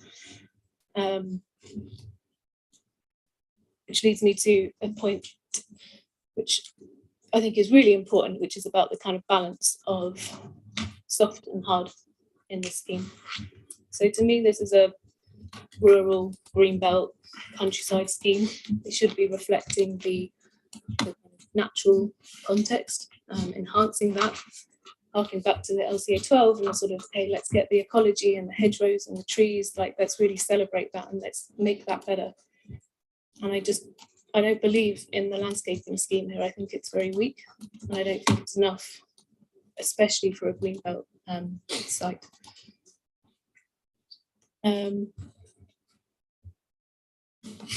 So I've just got I've got a lot more points, but I'll just make these two more, maybe have a breather. But in terms of the sort of typologies or the types of housing that's provided and its relation to its context, the ones that really concern me are the gatehouses, the chauffeur apartment and the 3-story apartment block. These have quite an awkward relationship to the street, especially the gatehouse. And I'm not aware of any precedent of a chauffeur apartment.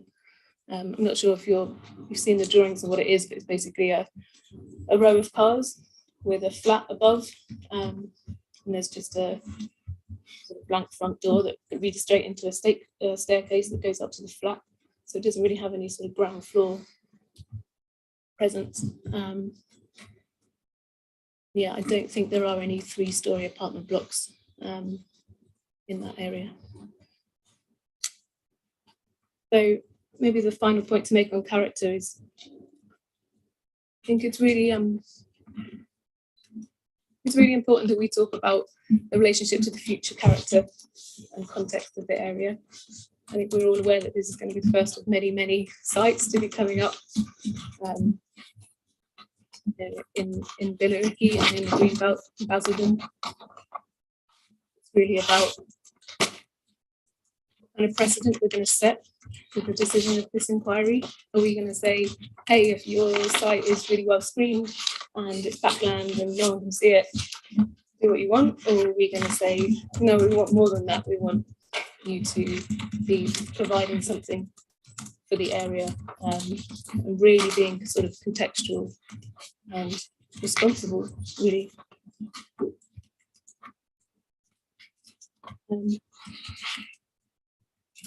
I have more points to make, but I allowed more time. I think it's probably, well, we'll come back to you. I think it's probably a good point to turn over to Mr. Collins to understand his position. Obviously, lots of points made there. I'll leave it to you to there's how you want to respond. There's quite a lot of points to make. So if I'll try and break them down, and we can obviously interject as round table. But so if you could take to hand the coloured layout plan.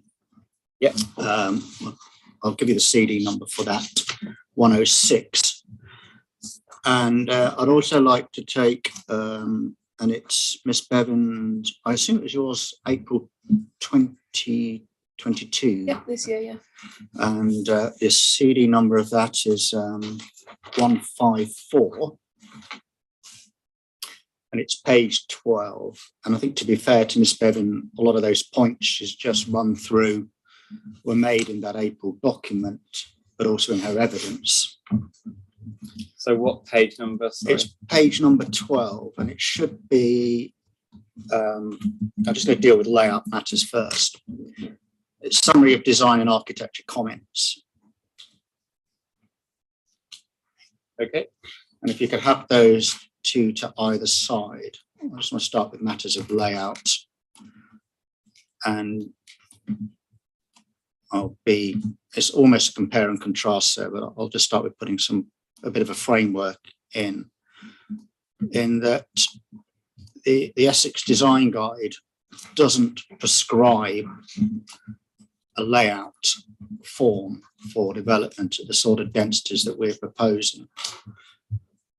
We have regard to character, of course, but in a site which, from my perspective, is the principal relationship to the existing townspeople from South End Road, it has an opportunity to create its own characters, as indeed as I set out in my evidence. And that's not to say it shouldn't have regard to the design guide, of course not, but it has that opportunity too. And if we just start with some sort of matters of layout, my understanding of the April 2022, I got that right, drawing that was produced is that this, as far as I understand it, is a preferred fixed come solution that addresses all the points that are perceived as wrong into what we perceive as acceptable. Am I allowed to really interject? If you could just interject on that point there. Completely unreasonable. So this document is a heap of comments, sort of like a stream of comments, and all of this page is just trying to sort of summarize it to be helpful and to sort of say, here's your scheme, and suggest some small amendments. It's not meant to say, here's a scheme that we would approve. And that's not my job. My job isn't to draw your scheme, it's just to comment on it. So this was just to sort of be helpful, basically, and sort of summarize some of the points. So I wouldn't want you to take it that this was a proposal from the council. So what's most important to me is the scheme that's actually in front of me as well. I appreciate that, but the scheme in front of you, so minor revisions were submitted on the back of the council's guidance in commentary upon the appeal scheme. And when you receive a document like this, and it has an illustration with notes that suggests changes that can be made, and they're not all negative comments, they are suggestions. It is reasonable when one has a comment that says, with a little arrow saying potentially relocate gatehouse here, consider removing, consider bringing, reduce the number, and it has highlighted block patterns and dwelling patterns. So clearly there's some thought here gone in to address what were perceived to be the comments. And through Miss Bevan's evidence, she has referred to the previous guidance in determining the capacity of the site for development through previous planning studies. And it is reasonable to expect the design team and the appellant team, even in preparing the scheme before you, that we've had regard to her comments as such. And looking at the two layouts, so the general structure of the two layouts is very much the same, in that it is a sensible use of a site. It's optimizing the development area. The density is not that great.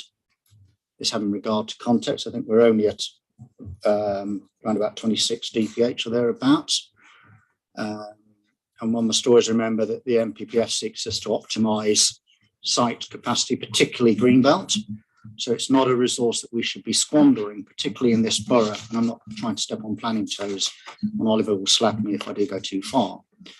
But when one's looking at sites such as this within adjacent to the built area, this is the sort of site where one should be looking to optimize it.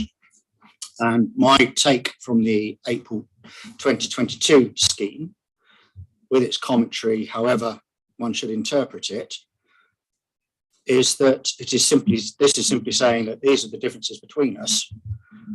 And I look at that in a general perspective, and much of the comments I disagree with, as I set out in my evidence, sir, but I see the general structure of the layout is indeed similar. So one has open space in the lowest part of the site. You can use SUDs for informal play. It's been tested on many schemes and inquiries that have gone through. It's a simple principle that if it's pouring down with rain, it's very unlikely that kids will be going out there to play in any event. And the purpose of that detention area is for when there's excess water runoff as such. So it's a sensible use of the open space. In terms of the function of the layout, and I'm just going to pick up now some general points before we go on to character. Placemaking, a sense of public space as such. This is a very small scheme. It's 47 dwellings. So the proportionate size of the space for the residents that are living there, as I set out in my evidence, the most likely place people are going to meet is on coming into the scheme. It's the natural meeting point. Coming off Southend Road, one comes into that nice space. It's quite likely in a scheme of this size with this number of family housing as such that the residents will be aware of where the open space is. It's not that far away and it's their space as such. One can see that it's very much part of the development. It's overlooked, it's safe, it's attractive, it's easy to get to. It's going to serve this community well, but we still have that central meeting space when one comes in. So one of the comments the council made, and it's not particularly overlooked, so perhaps we can just We have where the overlooking is from, because we have the because of two those blank walls. sorry, so we have the two end dwellings there. Frontages are from that end. You'll have the bedrooms at the upper floor level. You can look at the floor plates of those dwellings. Okay. Can I, sorry, just to interject, because maybe there's some confusion. It's on page 20 of my proof. I've put drawings of what I understand to be the elevations that face onto that, which is why I'm saying they're blank. Are you saying they're not the correct elevation? If we look at the how it's overlooked, you have the entrance to plot 15, the front door. So people coming in and out of that property will be walking past that space. Generally, one of the principles one wants to get in terms of overlooking is people walking by the front door. Yeah, but the other three windows are to bathrooms. So it would have been possible. The front door is great, not disputing that, but it would have been much better if that was a proper sort of corner house that was going to actually address the corner and put some windows to living spaces. You've got overlooking of it, of the entrances coming into it. You've got plot 16, will look straight down the street. So anyone coming into that space is going to be seen from plot 16 from its front kitchen window. But plot 16 doesn't look over the. And plot 15, no, but it's an enclosed space. So there's only one way in, one way out. So the activity coming in and out of it, you don't necessarily have to have every space within it. Don't be overlooked because of the nature of that space. It's a small play area for the local residents. The parents are most likely to be there. You have the front door of the house at 15 coming across from it. And if we look at plot 43, you've got the entrance to plot 43, which is just across from it. This is the ground floor. I don't think it's enough. I mean, I could pull out some policy guidance references if needed, but that's the guidance doesn't say make sure there's a sort of gatekeeper or there's a view of the entrance of the public open space. It says public open space should be fronted by active frontages, windows, passive surveillance, which means people sitting in a room looking over. A front door is great because it brings active, people walking back and forth, but there's no passive surveillance at all in that public space, apart from, like you say, at the sort of the entrance point. You'll have passive surveillance from people coming around the space, from walking down the shared surface accessway and from those two properties. For a 47 dwelling scheme on a cul-de-sac layout, I find that entirely acceptable. But I think you're accepting that there is limited active frontage and passive surveillance. You're saying that there is to the corner, but not to the surrounding, and you're fine with that. I do. I find for the scale of this scheme, the principal public space. If one looks at how the scheme works as a resident or a visitor, your point of entry is Southend Road coming into the scheme, and then you come to the principal main public space, for want of a better phrase, where you're most likely to meet.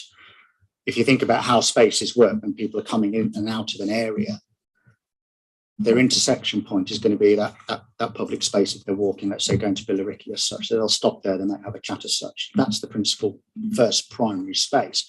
Then we have the suds and the play area as well.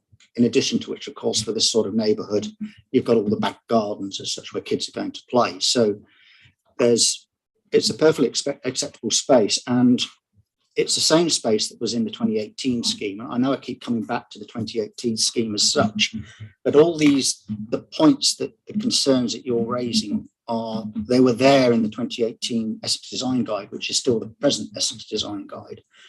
The council have made no issues with regard to matters of privacy, overlooking, security by design haven't criticised this scheme. Mm-hmm.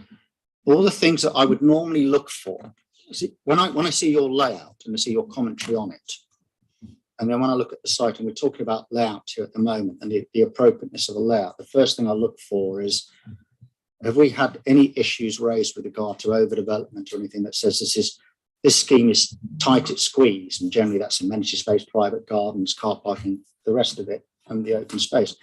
And there's none of those points. And the criticism that that particular play area is not overlooked. There's such a small scheme where the principal entrance is overlooked, and we've got entrances at it, and plot 15, the front door, is from alongside it. So anyone that living in 15 going into their front door will be aware of that space. In a sense, that to me is more than enough for such a small scheme. I disagree that it's enough. I think the NPPF, National Design, the NDG is very clear that there should be more. I disagree on this point, but I think we've established that there is limited active frontage passive surveillance. There's one front door and there's some windows, but not some habitable rooms. And there's some houses nearby that look over the entrance. I think we've agreed on that. It's just that I'm saying that's not enough, and the tenant's saying I'm happy to take this away yeah. for me to now make that judgment myself, but it's been helpful to understand both your positions. Am I Thank allowed you. to respond on some of the other comments made in that? I think what's happened in terms of the flow of the conversation is that you're perfectly entitled to a very long series of points about all kinds Yeah, of yeah, things. that's I fine. think so far Mr. Bullen has not quite finished responding to the first one. Mhm. And That's fine, I can wait. I just wanted to make sure that it was. I'm worried that if we do risk, I'm worried about how to structure the rest of the conversation. If you start responding to his response to your response, then we might just lose the thread. But I wonder whether maybe if Mr. Pullen could work through all the Yeah, things that's he's fine, got to just say, as long as I we'll get see where we to get the to. end. No problem. So we're just running through layout, and just going back to my notes. Just want to come on to character now. So if we look at the design and access statement, we can see towards the back. So this is CD 47.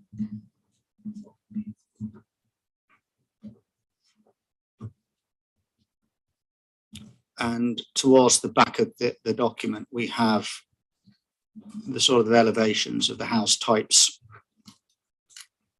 And we can see the street scenes. And I think if a useful point to stop at would be a street scene. So I'm just going to take you to the right page. It's page 39. With the caveat that we did modify the elevations to the apartments and the gatehouse. But it's sufficient for my purposes. So if one looks at the Essex Design Guide, and I'll draw you to two paragraphs in it, which is 3.64 and 3.66. And the reason I'm going to the Essex Design Guide rather than the National Design Guide is essentially the Essex Design Guide current update record reflects that it is consistent with the National Design Guide. So I don't need to keep going to the National Design Guide to find the relevant paragraph in that. But the Essex Design Guide and the CD reference is 013. And it's an interesting document. It's generally online, but you've got a digital copy as well, which I think is what we've got in the proof. But it talks about the balance at 3.64 between diversity and unity, and the difference between uniform schemes and diverse schemes. And Ms. Bevan was talking about greater diversity, as I understood it, in terms of the dwelling types as such, rather than, or maybe the criticism was made that this scheme was not diverse enough. And it basically, the Essex Design Guide is saying that if you have too much uniformity, it can be boring, dull, for want of a better phrase. Whereas if you have greater diversity, you can have much more interest, and it becomes a much more interesting place as such. But there's a balance to be struck. We're a small scheme. And what we can see from section CC and DD at page 39, and this doesn't show the complete range of house types proposed, because we have the corner turners as well, is that there is a range of house types, and this is just 2 of the street scenes. And one can go to the page previous, at page 38, to see some of the other ones. And my copy is a little bit slightly blurred, but I think I have, there might be some clearer ones. Mine is as well, but not so much that it Not affects so my much. ability to appreciate it. And one can see that there's, from my perspective, there's a suitable range of interest in there, in that particularly how the dwellings work in the layout. So at section DD, the focal building one sees on coming in is that semi-detached with the distinctive bay windows, the additional height in the chimneys. That's the focal building. Doesn't need to be a landmark building. This is a residential scheme. It's at the edge of Billericay. We're not looking for huge buildings as such, but it is distinctive. It is quite different. But what we see in this is that it's a proportional variation and variety and difference. So we have a different roofscape, but we have familiar palette drawn from the Essex vernacular. It's all there. We've got variation in frontage widths, something of Essex. We've got different windows and doors, and it's applied carefully. So where we do want some uniformity, it's there. But even at section DD, which is generally the similar house type, we've got variation within that, so that it's a sense of place, has its distinct character, which we were talking about, because the site can have its own. But again, it's familiar design, it's a familiar character to Essex as such. Ms. Bevan talked about height, and there's no 3-story buildings as such. But so if we look at, I think it's one of the cross sections where we can see, it's the street scene, and I think it might be in my proof of evidence of Southend Road, looking across at the scheme. If I can find it easier in my evidence.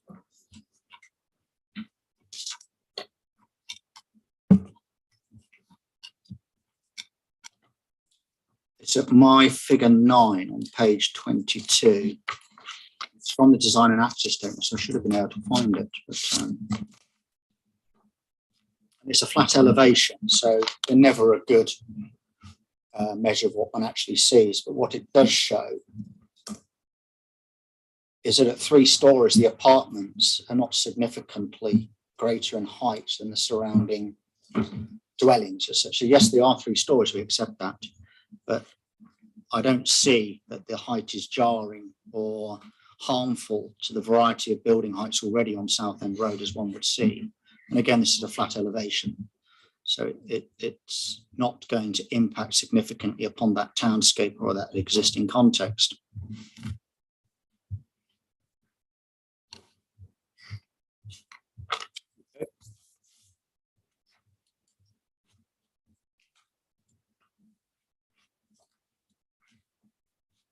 I think the only other points on character is that there's no harm, as I say, in the Essex Design Guide. This is all perfectly acceptable in terms of what the Essex Design Guide is seeking. It's not asking us to replicate what's in Billericay Town Centre. It's drawing upon the local character, and it's drawing upon those best elements. So you'll see from your site visit the surrounding housing estates and the variety of the character of the area within the scheme. There is certainly, from my perspective, a very strong draw to the Essex Design Guide, the render, the shiplap cladding, the simplicity of form. It's not an over fussy design. And in terms of the layout and the space between buildings, it's got all of that. One can see, I haven't had my evidence open at those cross sections. I've got them at figure 7 and figure 8, page 21 of my evidence. They're the same as where we were, sir, in the design and access statement. Mm-hmm. But one can see the gaps between the dwellings afforded by the parking solution, the covered parking. Again, that covered parking is an open solution, so one sees through the parking courts. That's a sort of a standard design response to avoid having garage doors as such, which can be perceived sometimes as an urbanising influence as such. So it is is trying successfully to strike that balance where it's having regard to its context, it's of an appropriate density, it's creating that sense of openness through the architecture, the buildings and the garage and the spaces between, but it's optimizing what is too often forgotten, that greenfield sites are a precious resource and we shouldn't be squandering them for the sake of the difference. As I understood it between us with that scheme prepared by Miss Bevan, we were 8 dwellings apart. Apologies if I misinterpreted what that drawing was meant to be doing, but we were 8 dwellings apart.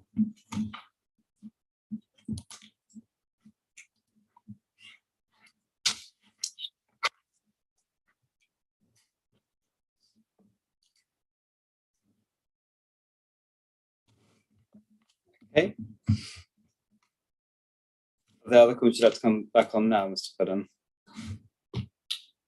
Sorry? Are there other things that you'd like to come back onto now? Or? I think I've covered everything that Miss Bevan ran through.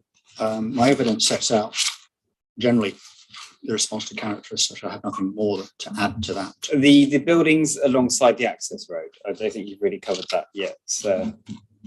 Yes. So this is the, we call it the gatehouse. Mm-hmm. I think this is almost what one could consider as the real contribution that the scheme makes to the frontage of Southend Road, sir. And it's in the context of Southend Road and the variety of architecture afforded, and that it is not particularly distinctive as such, that one will look at this. And I think this is a very well designed and interesting addition. And from a simple design perspective, it does two things. It adds to the frontage and it announces the entrance to the scheme. It provides a frontage to the access road as well. Without it, one could have a pretty long estate road, indeed, as Miss Bevan's sketch suggests. And again, we interpreted this as what her first solution was, which was to remove the gatehouse from what was considered an awkward location. So this is back to CD 154, page 12, Mm-hmm. and put some more trees and some landscaping down there to create a much longer and straighter access road. I think that's all well and interesting, but what it does do in so doing is it creates a very long access road with lack of surveillance, all those elements that we were being criticised of within the scheme. Ms. Bevan now suggests we should be pulling towards the entrance, whereas rather what this building does is, for want of a better phrase, what it does on the tin, what it says on the tin. It's a gatehouse, it's a building one goes past, it's a building that looks out onto Southend Road and onto the access road. As one enters the site, one doesn't get that sense of feeling, say, on a winter's night, that one has got to walk something like 50 odd meters or so before one comes to the first dwelling. And it's an addition, a contribution to the frontage, as opposed to simply, again, this comes back to enhancing the context. One could easily imagine that one just puts the road in there, but there's no particular enhancement or addition to what is there. The scheme is within the scheme. The site, we agree that the site is well contained and well defined, but it's a backland site. Putting the building there is an addition to it, and it doesn't have to be an overly stated building, but all the forms of it are familiar to Essex. And the design detail that we did was to allow access to the gardens, which we appreciated. And again, that's taking those comments as trying to be constructive and suggest what was supported. And the building which has the carport at ground floor level. The chauffeur apartment design is a familiar solution to many schemes. It's a way of providing much needed small unit accommodation. All schemes, sorry, all the dwellings in here meet national described space standards anyway. And note, Miss Bevan did criticise the gatehouse for being too small, but they're at 54 square metres. They're over and above the size they need to be. But for the chauffeur unit itself, it's a tried and, for want of a better phrase, tried and tested solution, particularly appropriate in this context because it reads as a parking barn, but a very small one at the bottom, but you've got accommodation above. And again, through the design improvements, we've got access now from that unit into the amenity open space. So it reads as part of or an adjunct to the apartments as such. It will share common amenity ground. Any references to the, it looks like a in the DAS, for example, to where these buildings are shown. No, I'm just sorry. I've got that open. Right, Yeah, fine. so I was just also looking for a layout one, but that's fine. Thank you. Sorry.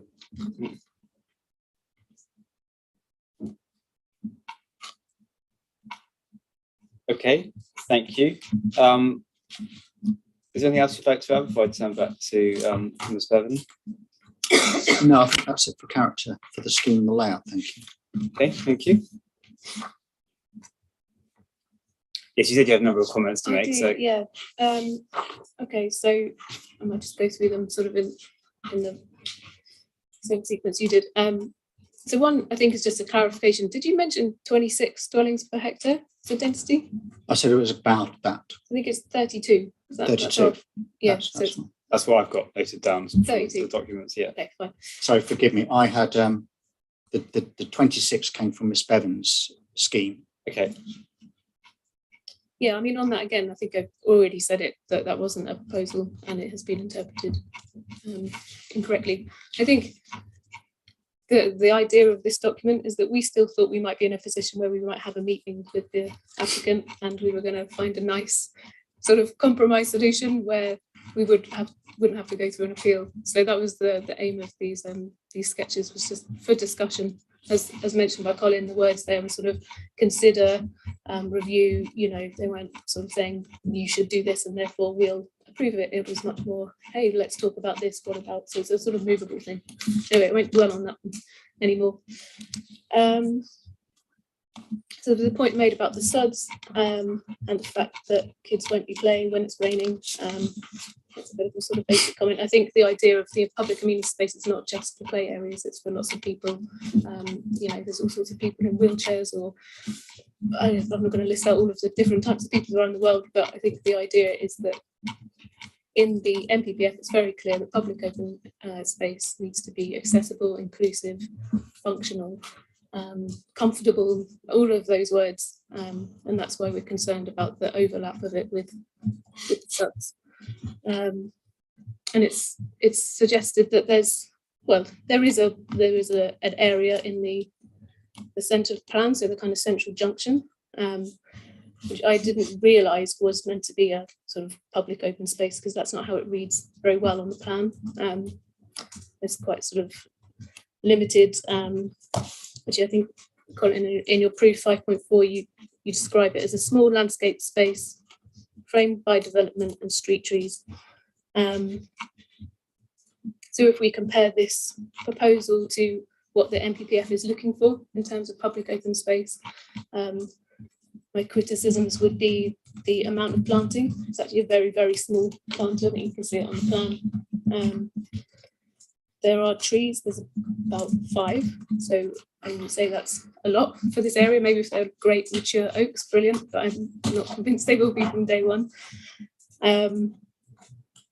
There's a lot of hard surfacing, which isn't necessarily a problem if you're making a sort of public piazza, but this is also the central road junction. So you've used different paving to sort of suggest shared surface, which is fine, but there will still be roads, there will still be cars running through there. So it's not necessarily a place that kids are going to be playing football on and feeling safe. There's also car parking included in this space, which I think lowers the quality of it and sort of says, hey, you know, this isn't just for pedestrians, this is a place for cars. And to try and limit the extent of potential kind of ad hoc parking, bollards have been added, which I don't think are very contextually aware. I think sort of throughout our 2 proofs, we've got a sort of slight disconnect between what we imagine a suitable public open space to be. So Colin makes reference to sort of urbanness. So Appendix 4, 1.5, in context of backland site, more formal urban entrance rather than communal green space is considered appropriate. And I think this is where we maybe sort of diverge in what's appropriate for the site, because I still am going to say greenbelt, rural, countryside. To me, it should be green, landscape, soft, ecology, hedgerows, habitats, all of that, all of those qualities, and not sort of a hard surfaced space with bollards and cars.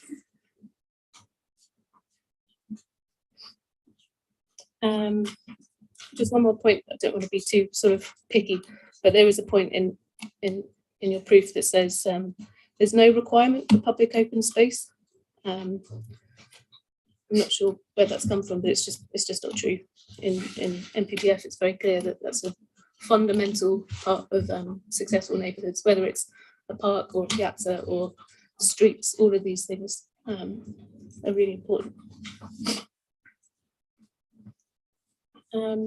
So also just to add, I think you mentioned somewhere in there that because the area is very small, you sort of alluded that it didn't need to create a sense of place. And I think that's really not the way that we should be approaching. We should be approaching every scheme, every development as, what is this? What's special about this? It's going to be the home for, I don't know, 100 people or so, perhaps more because they're family homes. And that's a lot of people's lives. And we should just be sort of saying, oh, well, you know, we only have to make character and identity in big places. It's the small ones that are important too. There was also a reference to the cramped nature of the site. So you said that there's nothing's been raised about overlooking or proximity, which is true. I mean, I could have, but they seem quite sort of minor points in the grand scheme. I think the key point here really is that we're not necessarily saying these buildings are too close. We're saying these buildings are too close for this site, because we're always looking at the context. We're looking at the green belt, the openness, and I don't want to stray into the next section, but it's about what's appropriate here. And yeah, there might not be overlooking issues as they stand, but we think that there are other issues in terms of cramped layout.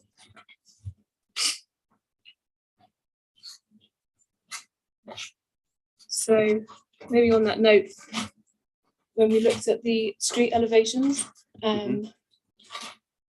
so we looked at section DD, which is the one that is the most varied, you know, it's the one that's sort of very short and it's got quite a few different buildings, and appreciate there's a lot of character variation in there, and that's great.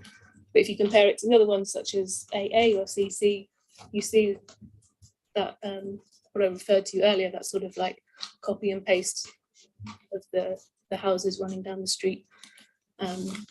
Perhaps if more sort of street scenes had been shown, then we could talk more about the relationship, what's happening on this side of the road and that, but they weren't shown. And to me, the elevations, yeah, are really kind of lacking.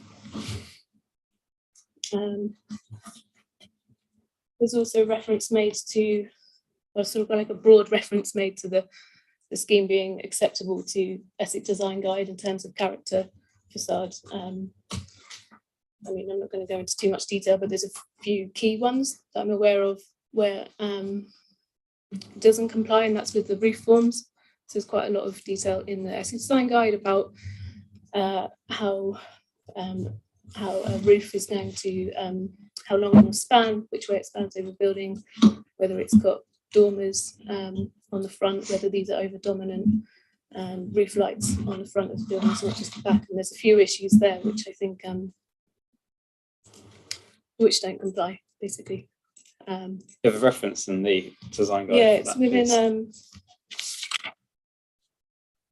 sorry, it's within my proof.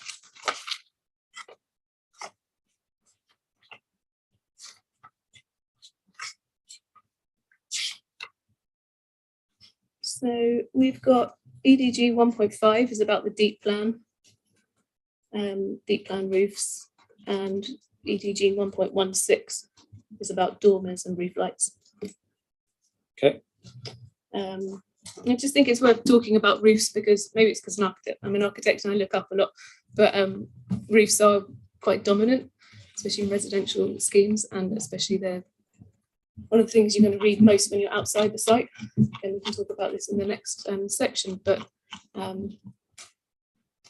the suggestion made by Colin that these are very simple buildings. I'm not saying they have to be overcomplicated and decorative and Victorian, but there's a sort of balance that needs to be made in terms of good design and good massing. If they're going to be simple, they've got to have really good massing, because that is all that's there. There's no decoration, it's just the form.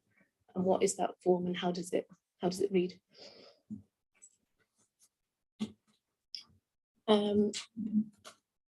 So also in terms of relating to massing, we could talk about the gaps between buildings, which was raised by Colin just now. The carports actually worry me a little bit, because they link the buildings. There's these sometimes attached buildings, and most of them are sort of strung together with quite a high roof to a carport. Some of these are set back from the street, which is much better. Some of them are actually kind of up to the building line. So when you walk down the street, it's going to create quite a continuous frontage, which normally I'm a big fan of continuous frontages, but that's usually because it's in an urban development. And I think here again, it's about what's appropriate to this site. And maybe there should be a little bit more kind of breathing space, a bit more sort of an Arcadian approach, and it's expressing the openness as much as the built form. And actually, yeah, I assumed initially that they were garages, and I think it might have been better because you would hide the car, and I mentioned earlier all the bins and the bikes and the things that come out. So I think the carports are actually doing quite a lot in the street scene, and they're not drawn in the elevation, obviously, as they will actually use with all of the bits and bobs, but we know what they're going to look like. And yeah, I think it's important that it's appreciated the impact they're going to have on the street, especially sort of long vistas. So just a couple more points to make in terms of response. The gatehouses are really tricky, and I can see that the scheme is trying to put frontage on Southend Road, trying to give that activation. And when I was looking at the scheme back in April, I was sort of like, I understood the difficulties there, but I concluded that there's just not enough space. So you've been to the site this morning and you've seen the lodge and the gate, and it's about imagining that space, but with a 6-meter highway, 2 pavements and 2 houses within that width. I think it's just too much. It's too compressed, and the homes are quite compromised. They might meet, space standards, but as a house, they are quite small, and they do give some activation, which is appreciated. That's good, but a lot of their frontage is behind a 1.8 metre brick wall, because their gardens don't have natural privacy. Naturally, you'd have your house facing the street and your garden behind, but because these are sort of sitting side on, there's had to be a wall put around their garden. So even though there is a front door and maybe some windows, there's still actually a lot of blank facade. I mean, in terms of that access route, I think it's one of the most critical things, because it's the thing that you will both read from Southend Road.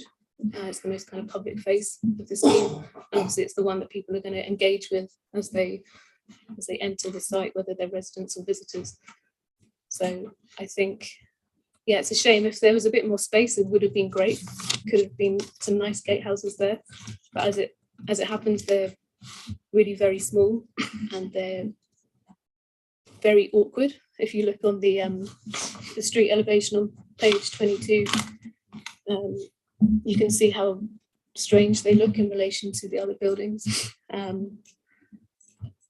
Actually, on that elevation, I think it's worth pointing out that the building in the middle, the sort of one that's set back, is about sort of 100 metres back from that junction, so it wouldn't read quite as prominently. I'm talking about this one. Okay. So what you would read is sort of, Southend Road running along, fronting the street, and then this sort of little gatehouse here, and then beyond that, the chauffeur. So yeah, I think, yeah, the relationship to South End Road is quite concerning. I think that was most of the kind of responses. You'll be sick of hearing my voice, but I have just a couple more points I'd like to make, which is a bit more about the overarching idea of all of these things that I'm blabbing on about, which is about space and public space and active frontage and surveillance and people crossing paths, is about making really good communities. This is going to be a new neighbourhood for 100+ people. And it is quite isolated, so you can walk to some services if 15 minutes, if and cycle and drive, obviously, but there's not a lot around. So the whole idea is about how do we make this a kind of a really a successful new neighbourhood. I think in Colin's appendix, it notes that the scheme is relying largely on a single access point, the sort of cul-de-sac nature, and the single management company to foster a strong sense of community. And I think this is perhaps the wrong approach. I think the NPPF is quite clear that design, social value, these are the things that make great communities, sort of bottom up, not top down, is where the sort of success really comes from.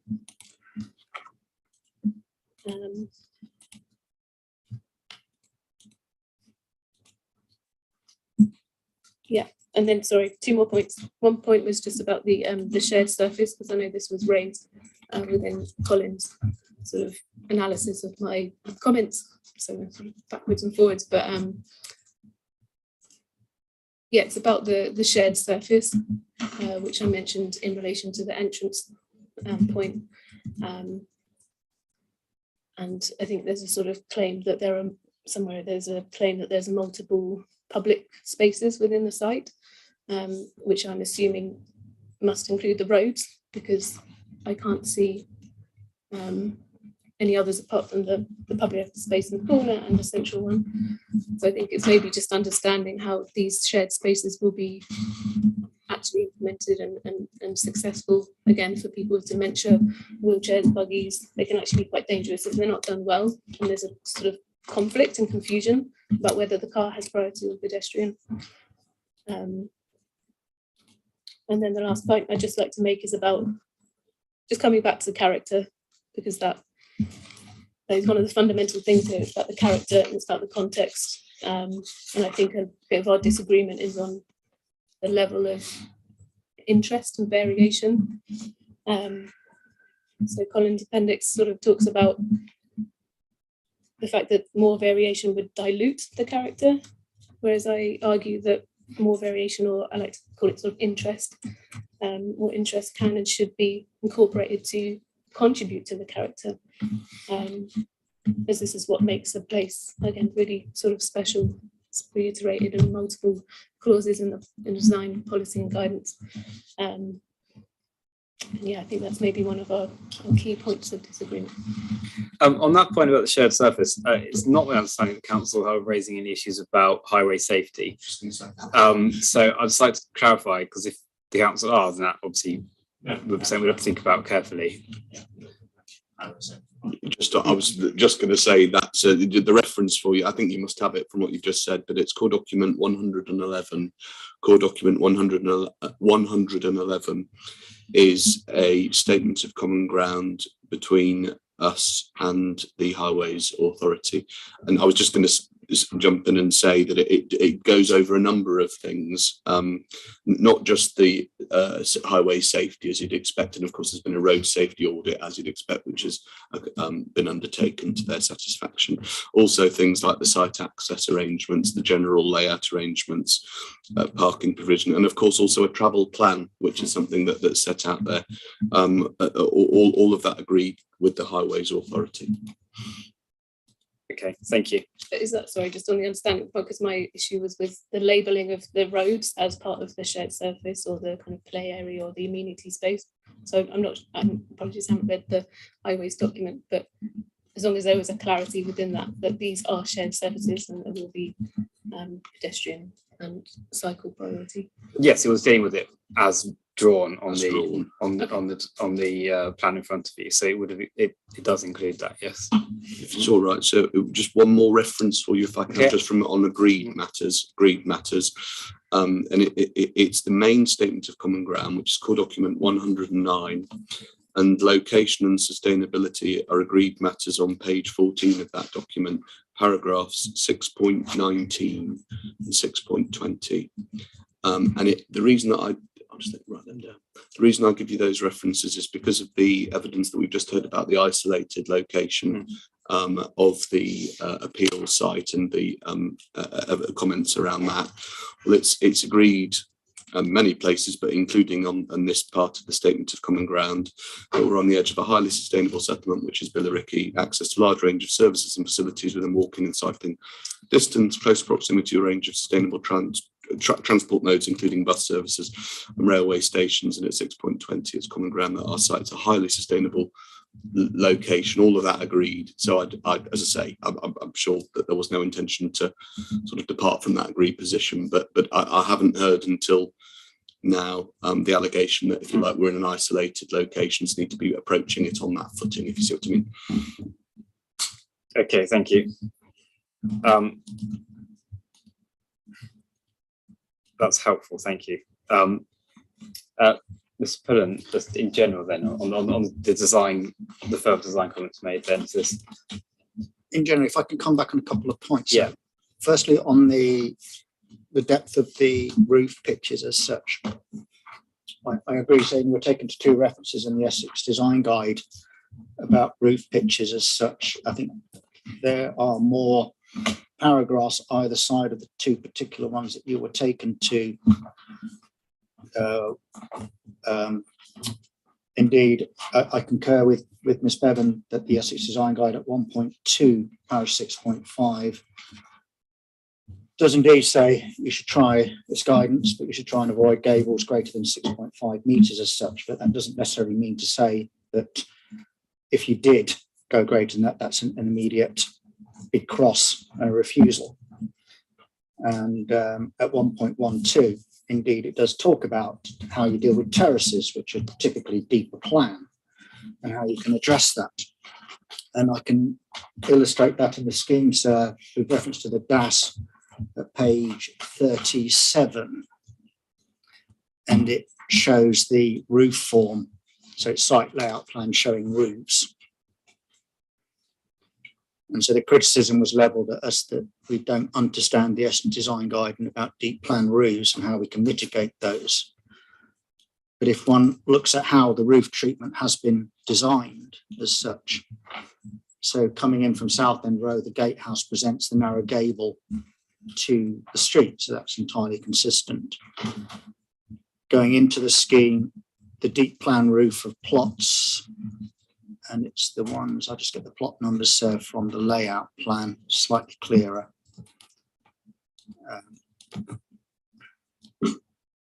So it's slightly larger to actually read it. Problem with going digital is one misses the large sheets where you can just read it in front of you.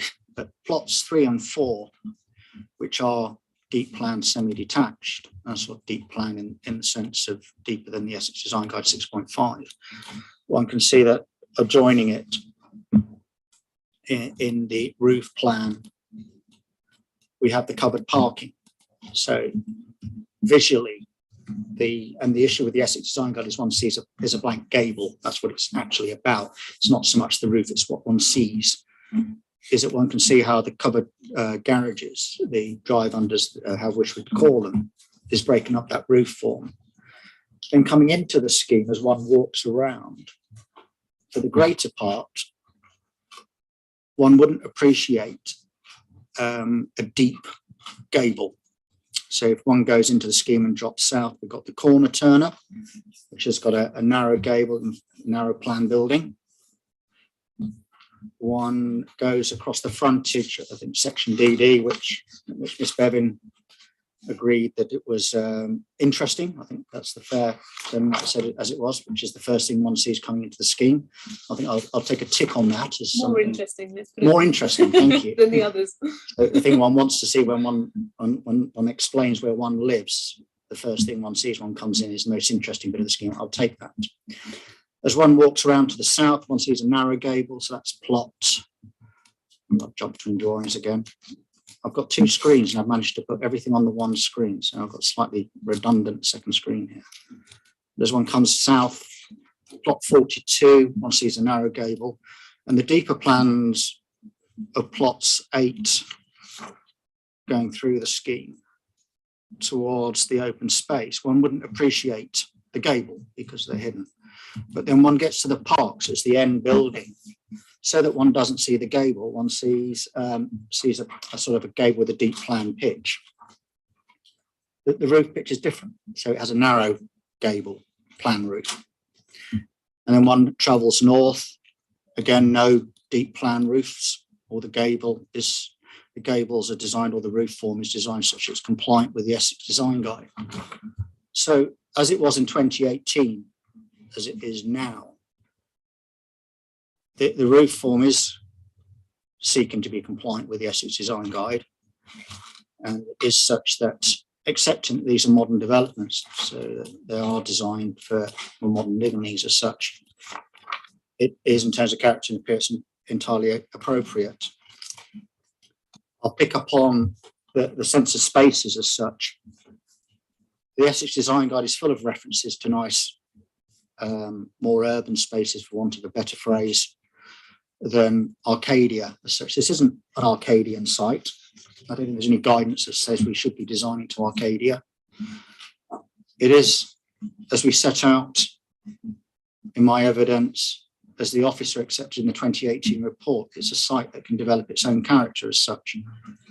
And that one arrives at a space that has trees and has sort of a sense of courtyard almost, so I call it a small urban space, doesn't make it harmful to the existing context. As a left South End road and come into the scheme, it's right that it can have its own character as such.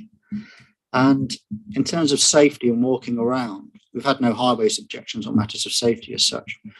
But of course, as one gets into a scheme or one walks around it, the volume of through traffic is dissipating.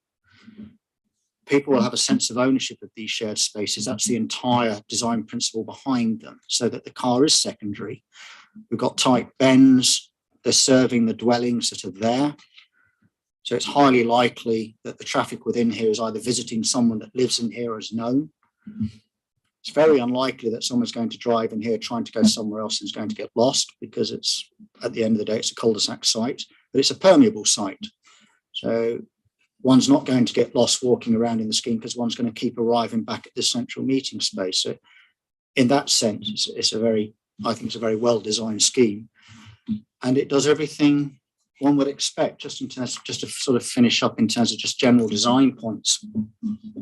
If one's approaching a site, it's in the design and access statement saying, we'll read it through the constraints and opportunities, how one addresses boundaries, opportunities, existing features as such. It's good practice to secure existing back gardens with back gardens. So that designs, in a sense, the northern boundary. We've got strong landscape boundaries to the south and to the west. I'm looking at the drawing here, so it says it as it is on the drawing, so it might not exactly, it might not exactly be true north or south, but I'm just referring to the drawing at page 37 of the DAS. And the context of the surrounding developments is for back gardens onto the countryside. So that's an appropriate design response. So if one looks at our edges, we've designed, just talking about context and site features, we've designed the boundaries to the site. We have an agreed access. And I appreciate that Ms. Bevan thinks it's too narrow as such to get, in her opinion, it's too narrow for a dwelling to sit there. But the council have made no issue with regard to amenity or privacy overlooking, the things that normally raise alarm bells as to whether something fits or not.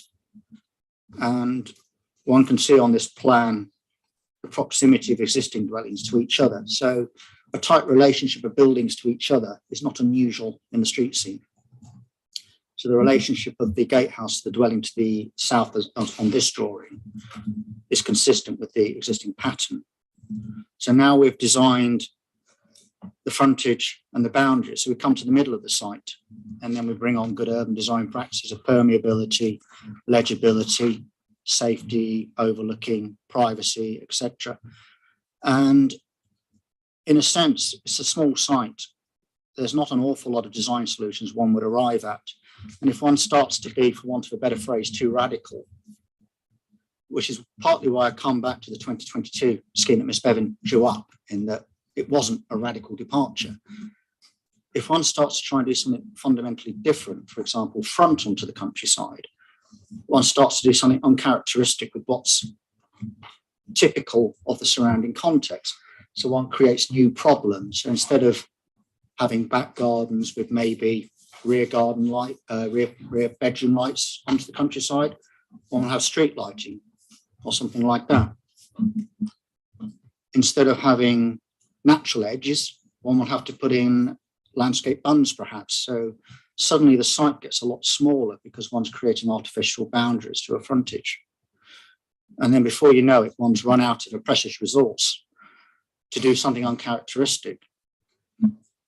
One could put cul-de-sacs in the site, but design tries to make things permeable for everybody, not just the motor car or the cyclists, but the pedestrian. So shared surfaces on a scheme of this size are entirely appropriate. The Highways Authority had no issue with it. I could see kids playing football on the shared surface streets. Some have been inquired with some decisions have accepted that shared surfaces can be open spaces. I see nothing wrong in that the level of traffic coming down that space will not be so great as to stop kids playing football in the streets. It is a design solution that falls out of the correct approach to design. So the DAS demonstrates an understanding of context. It has a look at the physical constraints and opportunities. It arrives at a solution. It goes through a design process. The local authority in 2018 support the design. So it's naturally surprising that we come to 2022 and suddenly the design is everything wrong.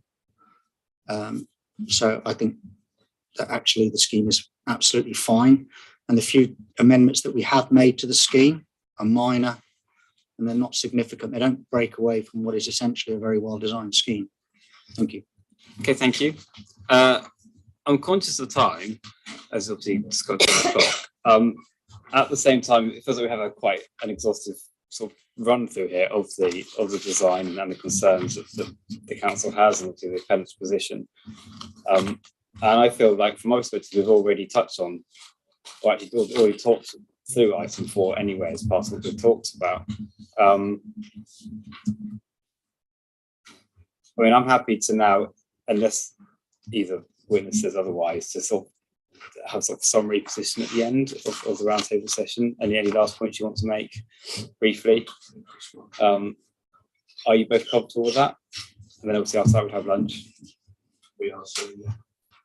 Okay, so is there any final comments you want to make, really? I mean, you don't need to repeat yourself. I'm happy just to say I've already. No, I mean, I think the main points that I've raised, just to, we're talking about the design and the context, and I'd just like to reiterate that to me it's about the green belt, it's about the openness, it's about the amount of soft landscaping over hard, and it's about the quality of the neighbourhood that we're creating, and it's making enough space for that, making sure that there's not an overdevelopment, but that this is going to be a good, successful, pleasant place to live. It's got that's safe, inclusive, all of those good points. And we'll just say one more time that diagram wasn't I didn't draw it out. It wasn't a proposal. It was us trying to engage with the applicant in a really sort of positive way and say, hey, let's have a discussion. And it's unfortunate that we're in this position today. But We have. There is no criticism of us for the drawing, by the way. It's you're not being criticised, at least from us anyway, for having done it. So it's the way it's been interpreted as if it's a proposal. It's never meant to be a proposal. It's just meant to be. But there's no. Yeah, I just wanted to clarify. Yeah. Okay, thank you. Anything else to add? I think if I close, I'd like to just bring it around full circle and not to put too much pressure on my colleague Charles Crawford. But we're here because design is exacerbating harm. It's an interesting concept because a lot of it's going to be, I'm putting great weight now on poor Charles who's sat behind here, sweating on this one. And it's because it's the reason or the understanding I have from Ms. Bevan's evidence because our design's incongruous. And I think one will appreciate an understanding of the context is when one starts to work out whether something's incongruous or not. And then one falls back on enhancing the surrounding character and context. And then therein one draws upon what Billericay has to offer and what the Essex Design Guide says one should do, all of which is set out in the Design and Access Statement. And Ms. Bevan is explicit in some points, and forgive me if I'm wrong, Ms. Bevan, but I took roof form as one of the elements, and that's one of the visible elements of the scheme from outside the site and how that its massing and forms. And we've gone through, we've touched upon roof form as such, and I found that totally appropriate. Charles will pick up more in terms of that. And then Ms. Bevan, my final point I understood was the criticism of the quality of the spaces within the scheme, the open space. And I just reiterate that there's nothing in the Essex Design Guide that dictates what the internal open space within a scheme should be, other than that there's a quantum that should be provided and it should meet the usual good design criteria. I say usual, I don't mean to be flippant about that term, but it's generally functionality, usability and safety and attractiveness as such. I haven't heard anything compounding that says that they got it wrong in 2018, they got it wrong today. And I think we've covered the design in quite great depth, and I still haven't heard anything really that basically says that gatehouse is ultimately going to be so harmful to the street scene on Southend Road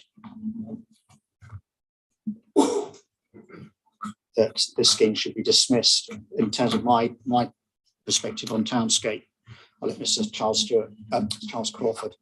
In my evidence, so you'll find a reference to Charles Stewart. He's a mythical person that should be Mr. Charles Crawford, maybe royal at some point. So I find no harm to the townscape, and I think within it is a good contribution to the Essex character that one should be seeking in design. Thank you, sir. I just have one PS to what's just been said. As I understand it, something Mr. Pullen picked up on, the debate about design, as I understand the council's case, I mean, they'll tell us, obviously, with the way it's articulated in the reasons for refusal, feeds into a debate about openness. So that there isn't, if you like, a freestanding design reason for refusal, as far as I understand it. As far as I understand it, what's said is that, yes, there's quote unquote harm to openness. And the points that we've just been through are said to exacerbate the implications for green belt openness, as far as I understand it. So obviously we'll come back to that in more detail later. But I wanted to just highlight that was how I'd read the council's case so far. Yes, it's a point I think I want to come back to as well.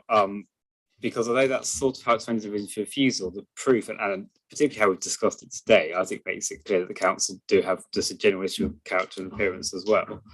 If that's so, then and it is in one of the main issues as well. If that's fine. Obviously, we've dealt with it, but in terms of how the council can present its case however it wants to, but in the end, our job is to respond to the reason for refusal. If the council's going to be going out beyond what's said, I'm not saying they are, but I'm just noting that issue.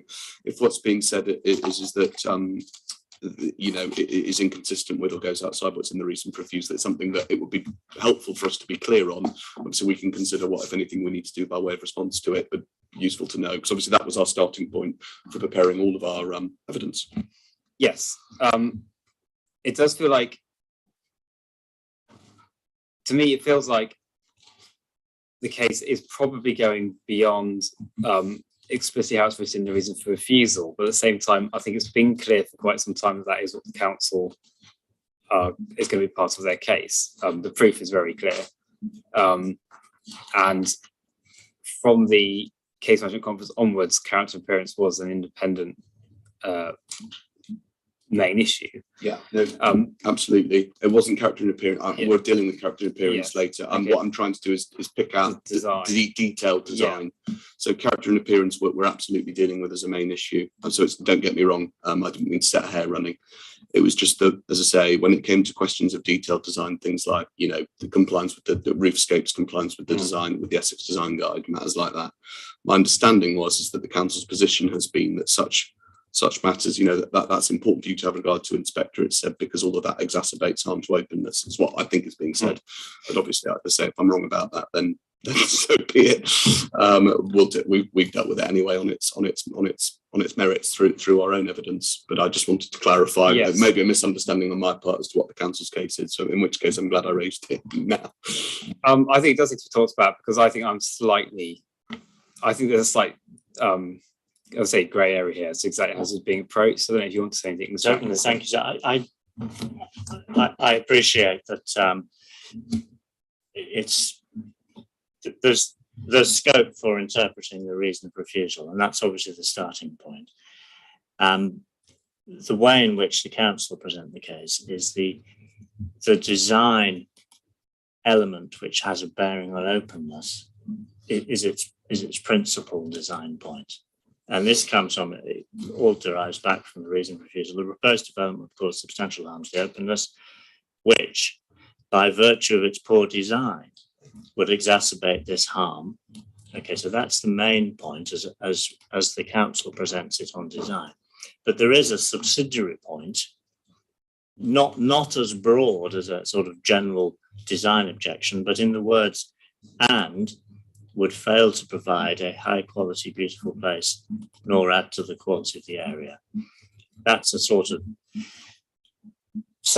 it's freestanding, but it's not an out and out design objection. That's certainly the way that the council has interpreted its own reason for refusal and presented its evidence. And I think I agree with Mr. Simons that all aspects of that are dealt with by both sides. But I agree also it's worth keeping that distinction, if you agree with it, in mind when we're hearing the evidence. Okay, I'm slightly nervous at this point, because it does feel like we've just essentially had quite a long discussion, which was largely focused on detailed design. So on one hand, that's good, because both sides have talked about it. So I have the evidence. On the other hand, I don't want to, when I'm writing my report, suddenly be inadvertently introducing a main issue or a frame of a main issue which is uncomfortable to either party. Nor did you. Yeah. In the agreed main reasons, which we've been through again. This morning. Yeah. No, that's right. No, sir, I don't think you are introducing a main issue. I think as maybe it might have been me making a distinction between character and appearance, which we've got one witness on, and detailed design matters where we've got another witness. Character and appearance, obviously, fairly and squarely a main issue, and because it's a full application, you've got to have what is the scheme. You've got to have regard to all of that when you're reaching views on whether or not impacts on character and appearance are acceptable. But in the normal run of the way that inspectors sort of delineate these issues, matters of detailed design would be separate from character and appearance more generically, which you'd be looking at it in a more sort of LBIA style, looking at visual receptors and landscape receptors and their extensive impact on those receptors and all the rest of it. So I just wanted to highlight, as say, I don't, it might not matter very much, but I'd understood that when it comes to these questions of detailed design, which we've just been over, I agree at length, and everyone's had their say and then some. I'd understood those points from the council's perspective to feed into their concerns about greenbelt openness. That's the way I'd, and I think the answer is yes, if you like, in the sense that is the primary focus, if you like, of concern. And then it might be there are some subsidiary concerns as well about other things, which is fine. But so when it comes to your decision letter, so obviously you analyse it however you want, but it's helpful at least to understand that's where the council goes. Okay, I think I'm glad you raised the point, saying it was before to talk it through. I think if we can just bear this in mind as we're moving forward, because we've still, of course, got two design landscape witnesses. Yes, got landscape come forward as well. So I think it probably will start clarifying itself in general. Yes, I'm sure it will. I'm sure it will. Yeah. Perhaps just bear that in mind as we move through the inquiry. Yes, sir. Yes, certainly. Yeah. Okay. In that case, thank you to everybody. So it's well, 9 minutes past 1. Perhaps we have lunch until 2 o'clock. Is Yes, that sir. long enough for everybody? 15 minutes. Thank you very much. Okay. In that case, the inquiry is adjourned and will resume at 2. Thank you.